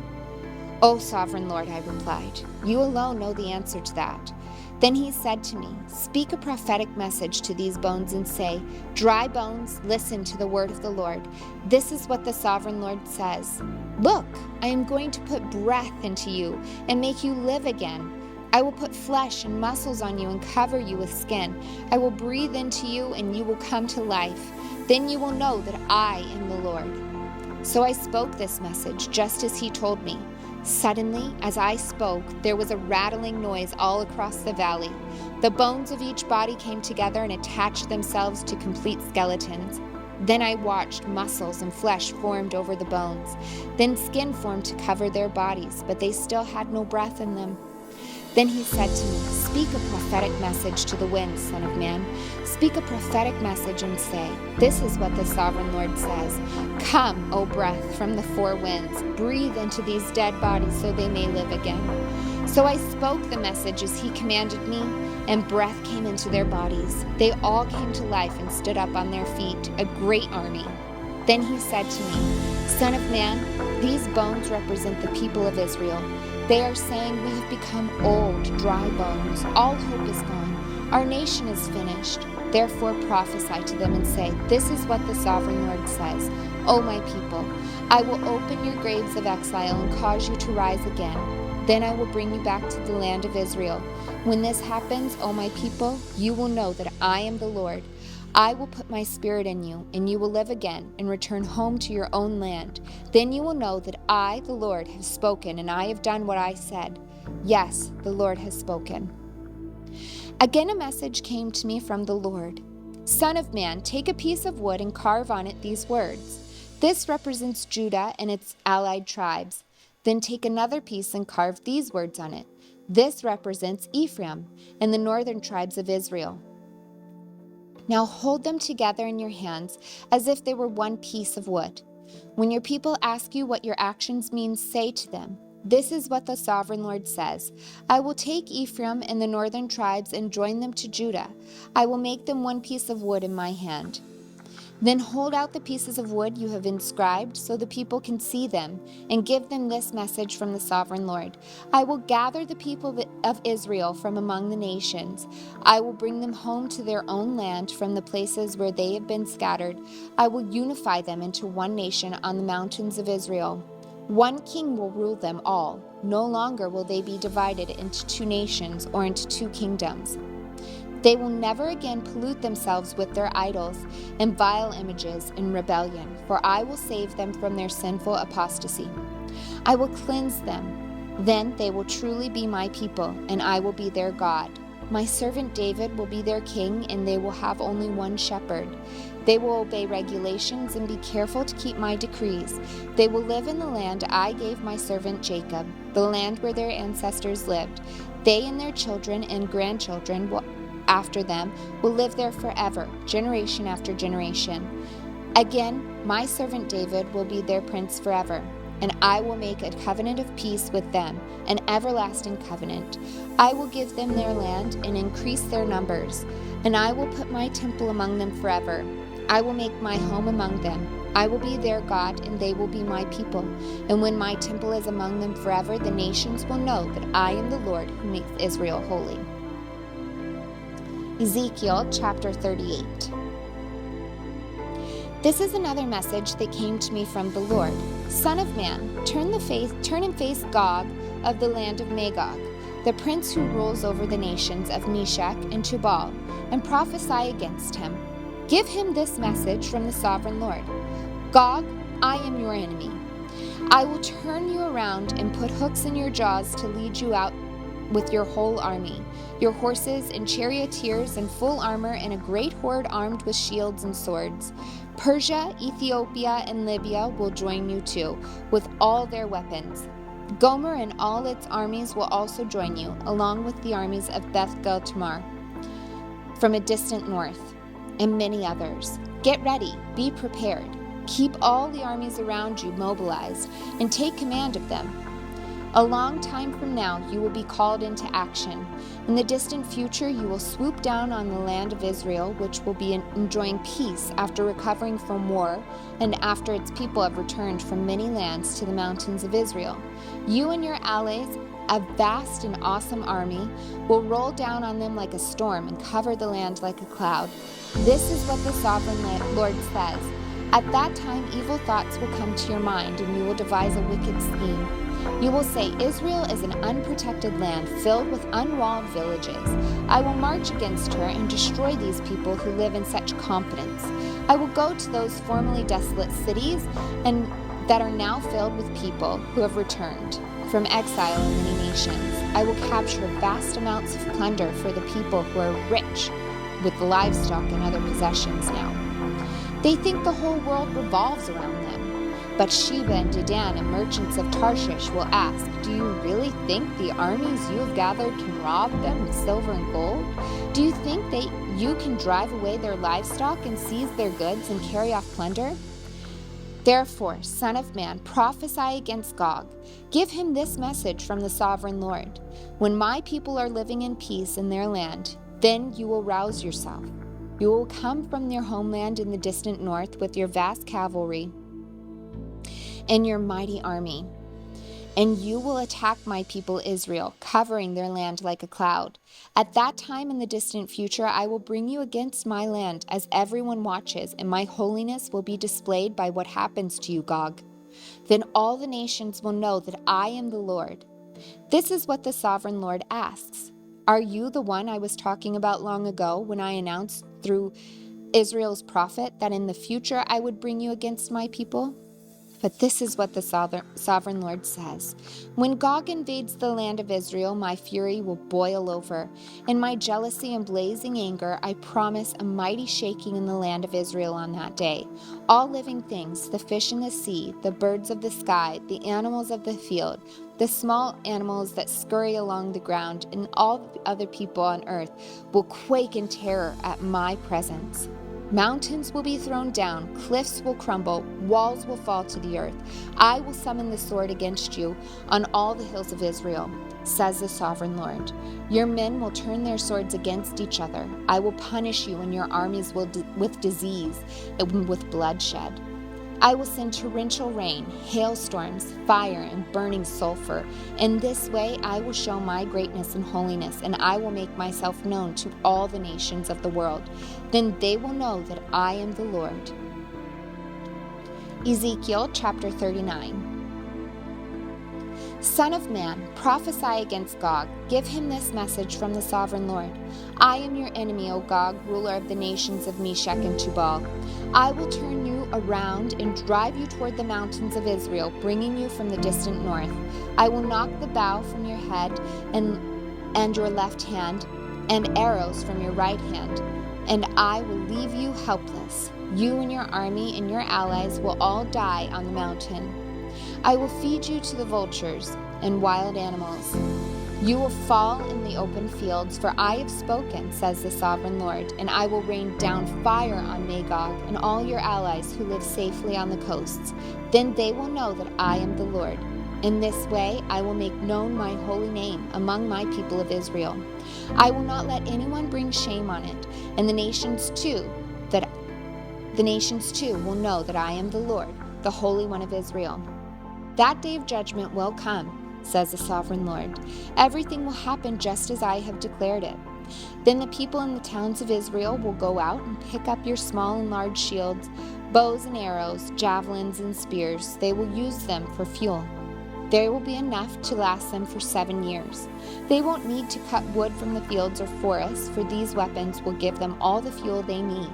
They will plunder those who plan to plunder them, and they will rob those who plan to rob them, says the sovereign Lord. And I will make a vast graveyard for Gog and his hordes in the valley of the travelers, east of the Dead Sea. It will block the way of those who travel there, and they will change the name of the place to the Valley of Gog's Horde. It will take 7 months for the people of Israel to bury the bodies and cleanse the land. Everyone in Israel will help, for it will be a glorious victory for Israel when I demonstrate my glory on that day, says the sovereign Lord. After 7 months, teams of men will be appointed to search the land for skeletons to bury, so the land will be made clean again. Whenever bones are found, a marker will be set up, so the burial crews will take them to be buried in the Valley of Gog's Horde. There will be a town there named Hamanah, which means horde, and so the land will finally be cleansed. And now, Son of Man, this is what the sovereign Lord says. Call all the birds and wild animals. Say to them, Gather together for my great sacrificial feast. Come from far and near to the mountains of Israel, and there eat flesh and drink blood. Eat the flesh of mighty men and drink the blood of princes, as though they were rams, lambs, goats, and bulls, all fattened animals from Bashan. Gorge yourselves with flesh until you are glutted. Drink blood until you are drunk. This is the sacrificial feast I have prepared for you. Feast at my banquet table. Feast on horses and charioteers, on mighty men and all kinds of valiant warriors, says the sovereign Lord. In this way I will demonstrate my glory to the nations. Everyone will see the punishment I have inflicted on them and the power of my fist when I strike. And from that time on, the people of Israel will know that I am the Lord their God. The nations will know why Israel was sent away to exile. It was punishment for sin, for they were unfaithful to their God. Therefore I turned away from them and let their enemies destroy them. I turned my face and punished them because of their defilement and their sins. So now this is what the sovereign Lord says. I will end the captivity of my people. I will have mercy on all Israel, for I jealously guard my holy reputation. They will accept responsibility for their past shame and unfaithfulness after they come home to live in peace in their own land, with no one to bother them. When I bring them home from the lands of their enemies, I will display my holiness among them for all the nations to see. Then my people will know that I am the Lord their God, because I sent them away to exile and brought them home again. I will leave none of my people behind, and I will never again turn my face from them, for I will pour out my spirit upon the people of Israel. I, the sovereign Lord, have spoken. Ezekiel chapter 40. On April 28, during the 25th year of our captivity, 14 years after the fall of Jerusalem, the Lord took hold of me. In a vision from God, he took me to the land of Israel and set me down on a very high mountain. From there I could see toward the south what appeared to be a city. As he brought me nearer, I saw a man's face shone like bronze, standing beside a gateway entrance. He was holding in his hand a linen measuring cord and a measuring rod. He said to me, "Son of man, watch and listen. Pay close attention to everything I show you. You have been brought here so I can show you many things. Then you will return to the people of Israel and tell them everything you have seen." I could see a wall completely surrounding the temple area. The man took a measuring rod that was 10.5 feet long and measured the wall, and the wall was 10.5 feet thick and 10.5 feet high. Then he went over to the eastern gateway. He climbed the steps and measured the threshold of the gateway. It was 10.5 feet to the back. There were guard alcoves on each side built into the gateway passage. Each of these alcoves was 10.5 feet square, with a distance between them of 8 3/4 feet along the passage wall. The gateway's inner threshold, which led to the entry room at the inner end of the gateway passage, was 10.5 feet front to back. He also measured the entry room of the gateway. It was 14 feet across with supporting columns 3.5 feet thick. This entry room was at the inner end of the gateway structure, facing toward the temple. There were 3 guard alcoves on each side of the gateway passage. Each had the same measurement, and the dividing walls separating them were also identical.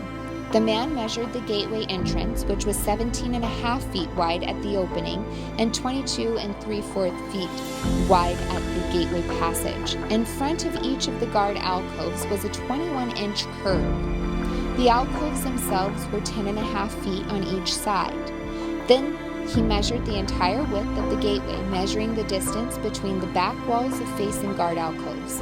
This distance was 43 3/4 feet.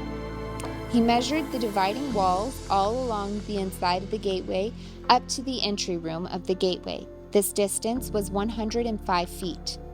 The full length of the gateway passage was 87.5 feet. From one end to the other, there were recessed windows that narrowed inward through the walls of the guard alcoves and their dividing walls. There were also windows in the entry room. The surfaces of the dividing walls were decorated with carved palm trees. Then the man brought me through the gateway into the outer courtyard of the temple. A stone pavement ran along the walls of the courtyard, and 30 rooms were built against the walls, opening onto the pavement. This pavement flanked the gates and extended from the walls into the courtyard the same distance as the gateway entrance.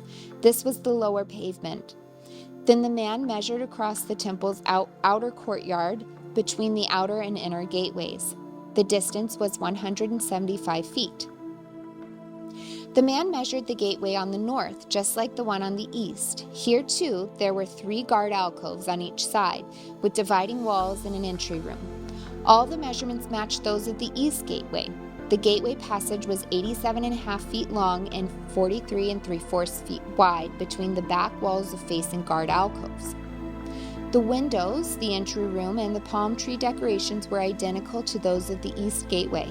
There were 7 steps leading up to the gateway entrance, and the entry room was at the inner end of the gateway passage. Here on the north side, just as on the east, there was another gateway leading to the temple's inner courtyard directly opposite this outer gateway. The distance between the 2 gateways was 175 feet. Then the man took me around to the south gateway and measured its various parts, and they were exactly the same as the others. It had windows along the walls as the others did, and there was an entry room where the gateway passage opened into the outer court. And, like the others, the gateway passage was 87.5 feet long and 43 3/4 feet wide between the back walls of the facing guard alcoves. This gateway also had a stairway of 7 steps leading up to it, and an entry room at the inner end in the palm tree decoration along with dividing walls. And here again, directly opposite the outer gateway, was another gateway that led into the inner courtyard. The distance between the 2 gateways was 175 feet.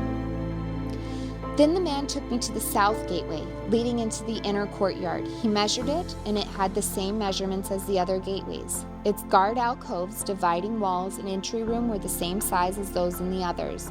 It also had windows along its walls and in the entry room. And like the others, the gateway passage was 87.5 feet long and 43 3/4 feet wide. The entry rooms of the gateways leading into the inner courtyard were 14 feet across and 43 3/4 feet wide. The entry room to the south gateway faced into the outer courtyard. It had a palm tree decoration on its columns, and there were 8 steps leading to its entrance. Then he took me to the east gateway leading to the inner courtyard. He measured it, and it had the same measurements as the other gateways. Its guard alcoves, dividing walls, and entry rooms were the same size as those of the others, and there were windows along the walls and in the entry room. The gateway passage measured 87.5 feet long and 43 3/4 feet wide. Its entry room faced into the outer courtyard. It had palm tree decorations on its columns, and there were 8 steps leading to its entrance. Then he took me around to the north gateway leading to the inner courtyard. He measured it, and it had the same measurements as the other gateways. The guard alcoves, dividing walls, and entry room of this gateway had the same measurements as in the others and the same window arrangement. The gateway passage measured 87.5 feet long and 43 3/4 feet wide. Its entry room faced into the outer courtyard, and it had palm tree decorations on the columns. There were 8 steps leading to its entrance. A door led from the entry room of one of the inner gateways into a side room where the meat for sacrifices was washed. On each side of this entry room were 2 tables where the sacrificial animals were slaughtered for the burnt offerings, sin offerings, and guilt offerings. Outside the entry room, on each side of the stairs going up to the north entrance, were 2 more tables, so there were 8 tables in all, 4 inside and 4 outside, where the sacrifices were cut up and prepared. There were also 4 tables of finished stone for preparation of the burnt offerings, each 31.5 inches square and 21 inches high. On these tables were placed the butchering knives and other implements for slaughtering the sacrificial animals. There were hooks, each 3 inches long, fastened all around the foyer walls. The sacrificial meat was laid on the tables. Inside the inner courtyard were 2 rooms, one beside the north gateway facing south, the other beside the south gateway facing north. And the man said to me, "The room beside the north inner is for the priests who supervise the temple maintenance. The room beside the south inner gate is for the priests in charge of the altar, the descendants of Zadok, for they alone of all the Levites may approach the Lord to minister to him. Then the man measured the inner courtyard, and it was a square, 175 feet wide and 175 feet across. The altar stood in the courtyard in front of the temple. Then he brought me to the entry room of the temple. He measured the walls on either side of the opening to the entry room, and they were 8 3/4 feet thick. The entrance itself was 24.5 feet wide, and the walls on each side of the entrance were an additional 5 1/4 feet long. The entry room was 35 feet wide and 21 feet deep. There were 10 steps leading up to it, with a column on each side. Ezekiel chapter 41. After that, the man brought me into the sanctuary of the temple. He measured the walls on either side of its doorway, and they were 10.5 feet thick. The doorway was 17.5 feet wide, and the walls on each side of it were 8 3/4 feet long.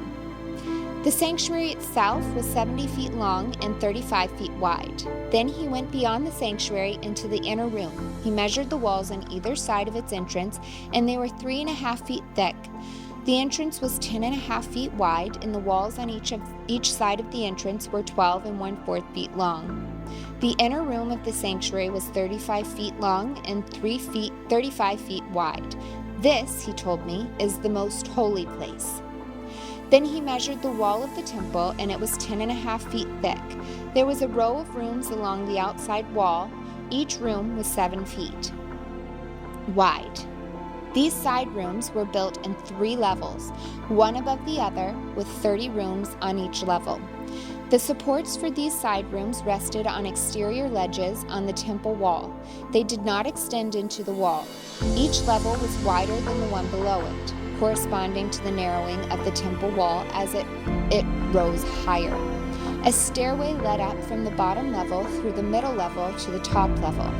I saw that the temple was built on a terrace, which provided a foundation for the side rooms. This terrace was 10.5 feet high. The outer wall of the temple's side rooms was 8 3/4 feet thick. This left an open area between these side rooms and the row of rooms along the outer wall of the inner courtyard. This open area was 35 feet wide, and it went all the way around the temple. 2 doors opened from the side rooms onto the terrace, which was 8 3/4 feet wide. One door faced north and the other south. A large building stood on the west facing the temple courtyard. It was 122.5 feet wide and 157.5 feet long, and its walls were 8 3/4 feet thick. Then the man measured the temple, and it was 175 feet long. The courtyard around the building, including its walls, was an additional 175 feet in length. The inner courtyard to the east of the temple was also 175 feet wide. The building to the west, including its 2 walls, was also 175 feet wide. The sanctuary, the inner room, and the entry room of the temple were all paneled with wood, as were the frames of the recessed windows. The inner walls of the temple were paneled with wood above and below the windows. The space above the door leading into the inner room and its walls, inside and out, were also paneled. All the walls were decorated with carvings of cherubim, each with 2 faces, and there was a carving of a palm tree between each of the cherubim. One face, that of a man, looked toward the palm tree on one side. The other face, that of a young lion, looked toward the palm tree on the other side. The figures were carved all along the inside of the temple, from the floor to the top of the walls, including the outer wall of the sanctuary. There were square columns at the entrance to the sanctuary, and the ones at the entrance of the most holy place were similar. There was an altar made of wood, 5 1/4 feet high, and 3.5 feet across. Its corners, base, and sides were all made of wood. This, the man told me, is the table that stands in the Lord's presence. Both the sanctuary and the most holy place had double doorways, each with 2 swinging doors. The doors leading into the sanctuary were decorated with carved cherubim and palm trees, just as the walls, and there was a wooden roof at the front of the entry room to the temple. On both sides of the entry room were recessed windows decorated with carved palm trees. The side rooms, along with the outside walls, also had roofs. Ezekiel chapter 42. Then the man led me out of the temple courtyard by way of the north gateway. We entered the outer courtyard and came to a group of rooms against the north wall in the inner courtyard. This structure, whose entrance opened toward the north, was 175 feet long and 87.5 feet wide. One block of rooms overlooked the 35-foot width of the inner courtyard. Another block of rooms looked out onto the pavement of the outer courtyard. The two blocks were built 3 levels high and stood across from each other. Between the 2 blocks of rooms ran a walkway 17.5 feet wide. It extended the entire 175 feet of the complex, and all the doors faced north. Each of the 2 upper levels of the rooms was narrower than the one beneath it because the upper levels had to allow space for walkways in front of them. Since there were 3 levels and they did not have supporting columns as in the courtyards, each of the upper levels was set back from the level beneath it. There was an outer wall that separated the rooms from the outer courtyard. It was 87.5 feet long. This wall added length to the outer courtyard of the rooms, which extended for only 87.5 feet, while the inner block, the rooms toward the temple, extended for 175 feet. There was an eastern entrance from the outer courtyard to these rooms. On the south side of the temple, there were 2 blocks of rooms in south of the inner courtyard between the temple and the outer courtyard. These rooms were arranged just like the rooms on the north. There was a walkway between the 2 blocks of rooms, just like the complex on the north side of the temple. This complex of rooms was the same length and width as the other one, and it had the same entrance and doors. The dimensions of each were identical, so there was an entrance in the wall facing the doors of the inner block of rooms, and another on the east at the end of the interior walkway. Then the man told me, "These rooms that overlook the temple from the north and south are holy. Here the priests who offer sacrifices to the Lord will eat the most holy offerings, and because these rooms are holy, they will be used to store the sacred offerings, the grain offerings, sin offering, and guilt offering. When the priests leave the sanctuary, they must not go directly to the outer court. They must first take off the clothes they wore while ministering because these clothes are holy. They must put on the other clothes before entering the parts of the building complex open to the public." When the man had finished measuring the inside of the temple area, he led me through the east gateway to measure the entire perimeter. He measured the east side with his measuring rod, and it was 875 feet long. Then he measured the north side, and it was also 875 feet long. The south side was also 875 feet, and the west side was also 875 feet.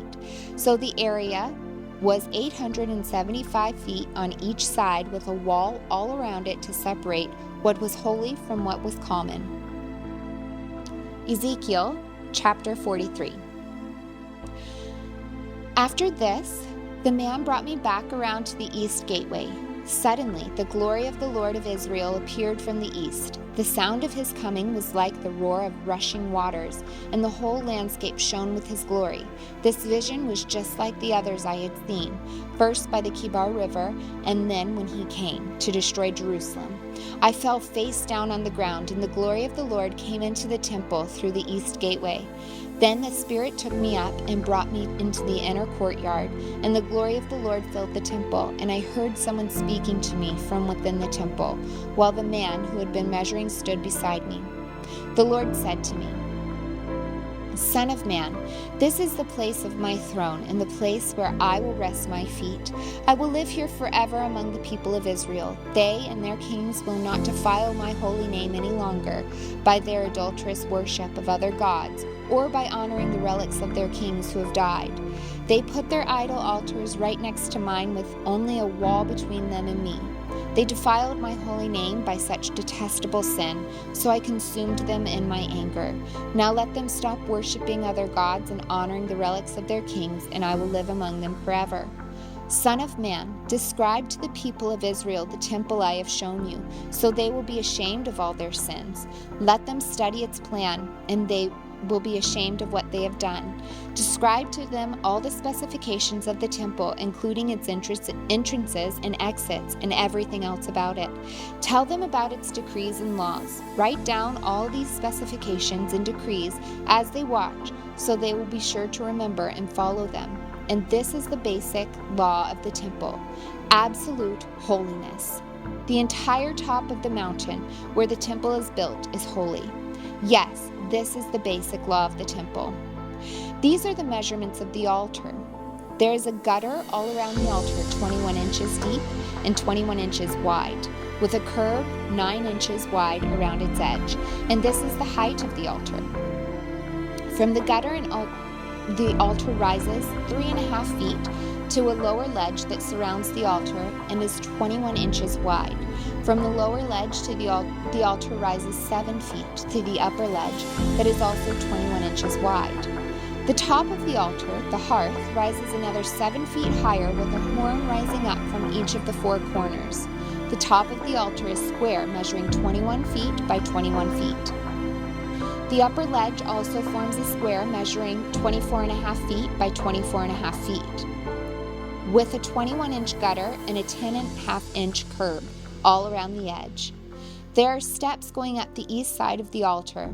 Then he said to me, Son of man, this is what the sovereign Lord says. These will be the regulations for the burning of offerings and the sprinkling of blood when the altar is built. At that time, the Levitical priests of the family of Zadok who minister before me are to be given a young bull for a sin offering, says the sovereign Lord. You will take some of its blood and smear it on the 4 horns of the altar, the 4 corners of the upper ledge, and the curb that runs around that ledge. This will cleanse and make atonement for the altar. Then take the young bull for the sin offering and burn it at an appointed place outside the temple offering. On the second day, sacrifice as a sin offering a young male goat that has no physical defects. Then cleanse and make atonement for the altar again, just as you did with the young bull. When you have finished the cleansing ceremony, offer another young bull that has no defects and a perfect ram from the flock. You are able to present them to the Lord and to the priests. The priests are to sprinkle salt on them and offer them as a burnt offering to the Lord. Every day for 7 days, a male goat, a young bull, and a ram from the flock will be sacrificed as a sin offering. None of these animals may have physical defects of any kind. Do this each day for 7 days to cleanse and make atonement for the altar, thus setting it apart for holy use. On the 8th day and on each day afterward, the priests will sacrifice on the altar the burnt offerings and peace offerings of the people.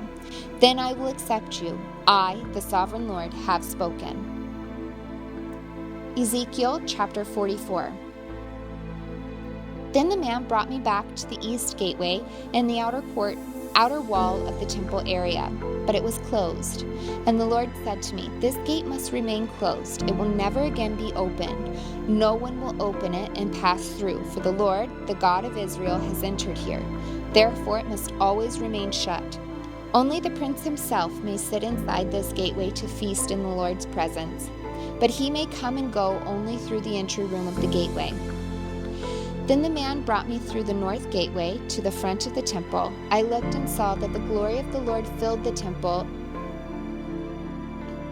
of the Lord, and I fell face down on the ground. And the Lord said to me, Son of man, take careful notice. Use your eyes and ears and listen to everything I tell you about the regulations concerning the Lord's temple. Take careful note of the procedures for using the temple's entrances and exits, and give these rebels, the people of Israel, this message from the sovereign Lord. O people of Israel, enough of your detestable sins. You have brought uncircumcised foreigners into my sanctuary, people who have no heart for God. In this way you defiled my temple, even as you offered me my food. the fat and blood of sacrifices. In addition to all your other detestable sins, you have broken my covenant. Instead of safeguarding my sacred rituals, you have hired foreigners to take charge of my sanctuary. So this is what the Sovereign Lord says. No foreigners, including those who live among you, among the people of Israel, will enter my sanctuary if they have not been circumcised and have not surrendered themselves to the Lord. And the men of the tribe of Levi who abandoned me when Israel strayed away from me to worship idols must bear the consequences of their unfaithfulness. They may still be temple guards and gatekeepers, and they may slaughter the animals brought for burnt offerings and be present to help the people. But they encouraged my people to worship idols, causing Israel to fall into deep sin. So I've taken a solemn oath that they must bear the consequences for their sins, says the Sovereign Lord. They may not approach me to minister as priests. They may not touch any of my holy things or of holy offerings, for they must bear the shame of all the detestable sins they have committed. They are to serve as temple caretakers, taking charge of the maintenance work and performing general duties. However, the Levitical priests of the family of Zadok continued to minister faithfully in the temple when Israel abandoned me for idols. These men will serve as my ministers. They will stand in my presence and offer the fat and blood of sacrifices, says the Lord, the Sovereign Lord. They alone will enter my sanctuary and approach my table to serve me. They will fulfill all my requirements. When they enter the gateway to the inner courtyard, they must wear only linen clothing. They must wear no wool while on duty in the inner courtyard or in the temple itself. They must wear linen turbans and linen undergarments. They must not wear anything that would cause them to perspire. When they return to the outer courtyard where the people are, they must take off the clothes they wear while ministering to me. They must leave them in sacred rooms and put on their clothes so they do not endanger anyone by transmitting holiness to them through this clothing. They must neither shave their heads nor let their hair grow too long. Instead, they must trim it regularly. The priests must not drink wine before entering the inner courtyard. They may choose their wives only from among the virgins of Israel or the widows of the priests. They may not marry other widows or divorced women. They will teach my people the difference between what is holy and what is common, what is ceremonially clean and unclean. They will serve as judges to resolve any disagreements among my people. Their decisions must be based on my regulations, and the priests themselves must obey my instruction and decrees at all the sacred festivals and see to it that the Sabbaths are set apart as holy days. A priest must not defile himself by being in the presence of a dead person unless it is his father, mother, child, brother, or unmarried sister. In such cases, it is permitted. Even then, he can return to his temple duties only after being ceremonially cleansed and then waiting for 7 days. The first day he returns to work and enters the inner courtyard in the sanctuary, he must offer a sin offering for himself, says the Sovereign Lord. The priests will not have any property or possessions of the land, for I alone am their special possession. Their food will come from the gifts and sacrifices brought to the temple by the people, the grain offerings, the sin offerings, and the guilt offerings. Whatever anyone sets apart for the Lord will belong to the priests. The first of the ripe fruits and all the gifts brought to the Lord will go to the priests. The first batch of dough must also be given to the priests, so the Lord will bless your homes. The priests may not eat meat from any bird or animal that dies a natural death or that dies after being attacked by another animal. Ezekiel chapter 45. When you divide the land among the tribes of Israel, you must set aside a section for the Lord as his holy portion. This piece of land will be 8 1/3 miles long and 6 2/3 miles wide. The entire area will be holy. A section of this land measuring 875 feet by 875 feet will be set aside for the temple. An additional strip of land, 87.5 feet wide, is to be left empty all around it. Within the larger sacred area, measure out a portion of land 8 1/3 miles long and 3 1/3 miles wide. Within it, Within it, the sanctuary of the most holy place will be located. This area will be holy, set aside for the priests who minister to the Lord in the sanctuary. They will use it for their homes, and my temple will be located within it. The strip of the sacred land next to it, also 8 1/3 miles long and 3 1/3 miles wide, will be a living area for the Levites who work at the temple. It will be their possession and a place for their towns. Adjacent to the larger sacred area will be a section of land 8 1/3 miles long and 1 2/3 miles wide. This will be set aside for a city where anyone in Israel can live. 2 special sections of land will be set apart for the prince. One section will share a border with the east side of the sacred lands and city, and the second section will share a border on the west side. Then the far eastern and western borders of the prince's lands will line up with the eastern and western borders of the tribal lands. These sections of lands will be the prince's allotment. Then my princes will no longer oppress and rob my people. They will assign the rest of the land to the people, giving an allotment to each tribe. For this is what the sovereign Lord says: Enough, you princes of Israel. Stop your violence and oppression and do what is just and right. Quit robbing and cheating my people out of their land. Stop expelling them from their homes, says the sovereign Lord. Use only honest weights and scales and honest measurements, both dry and liquid. The homer will be your standard unit for measuring volume. The ephah and the bath will each measure 1/10 of a homer. The standard unit for weight will be the silver shekel. 1 shekel will consist of 20 gerahs, and 60 shekels will be equal to 1 mina. You must give this tax to the prince: 1 bushel of wheat or barley for every 60 you harvest, 1% of your olive oil, and 1 sheep or goat for every 200 in your flocks in Israel. These will be the grain offerings, burnt offerings, and peace offerings that will make atonement for the people who bring them, says the sovereign Lord.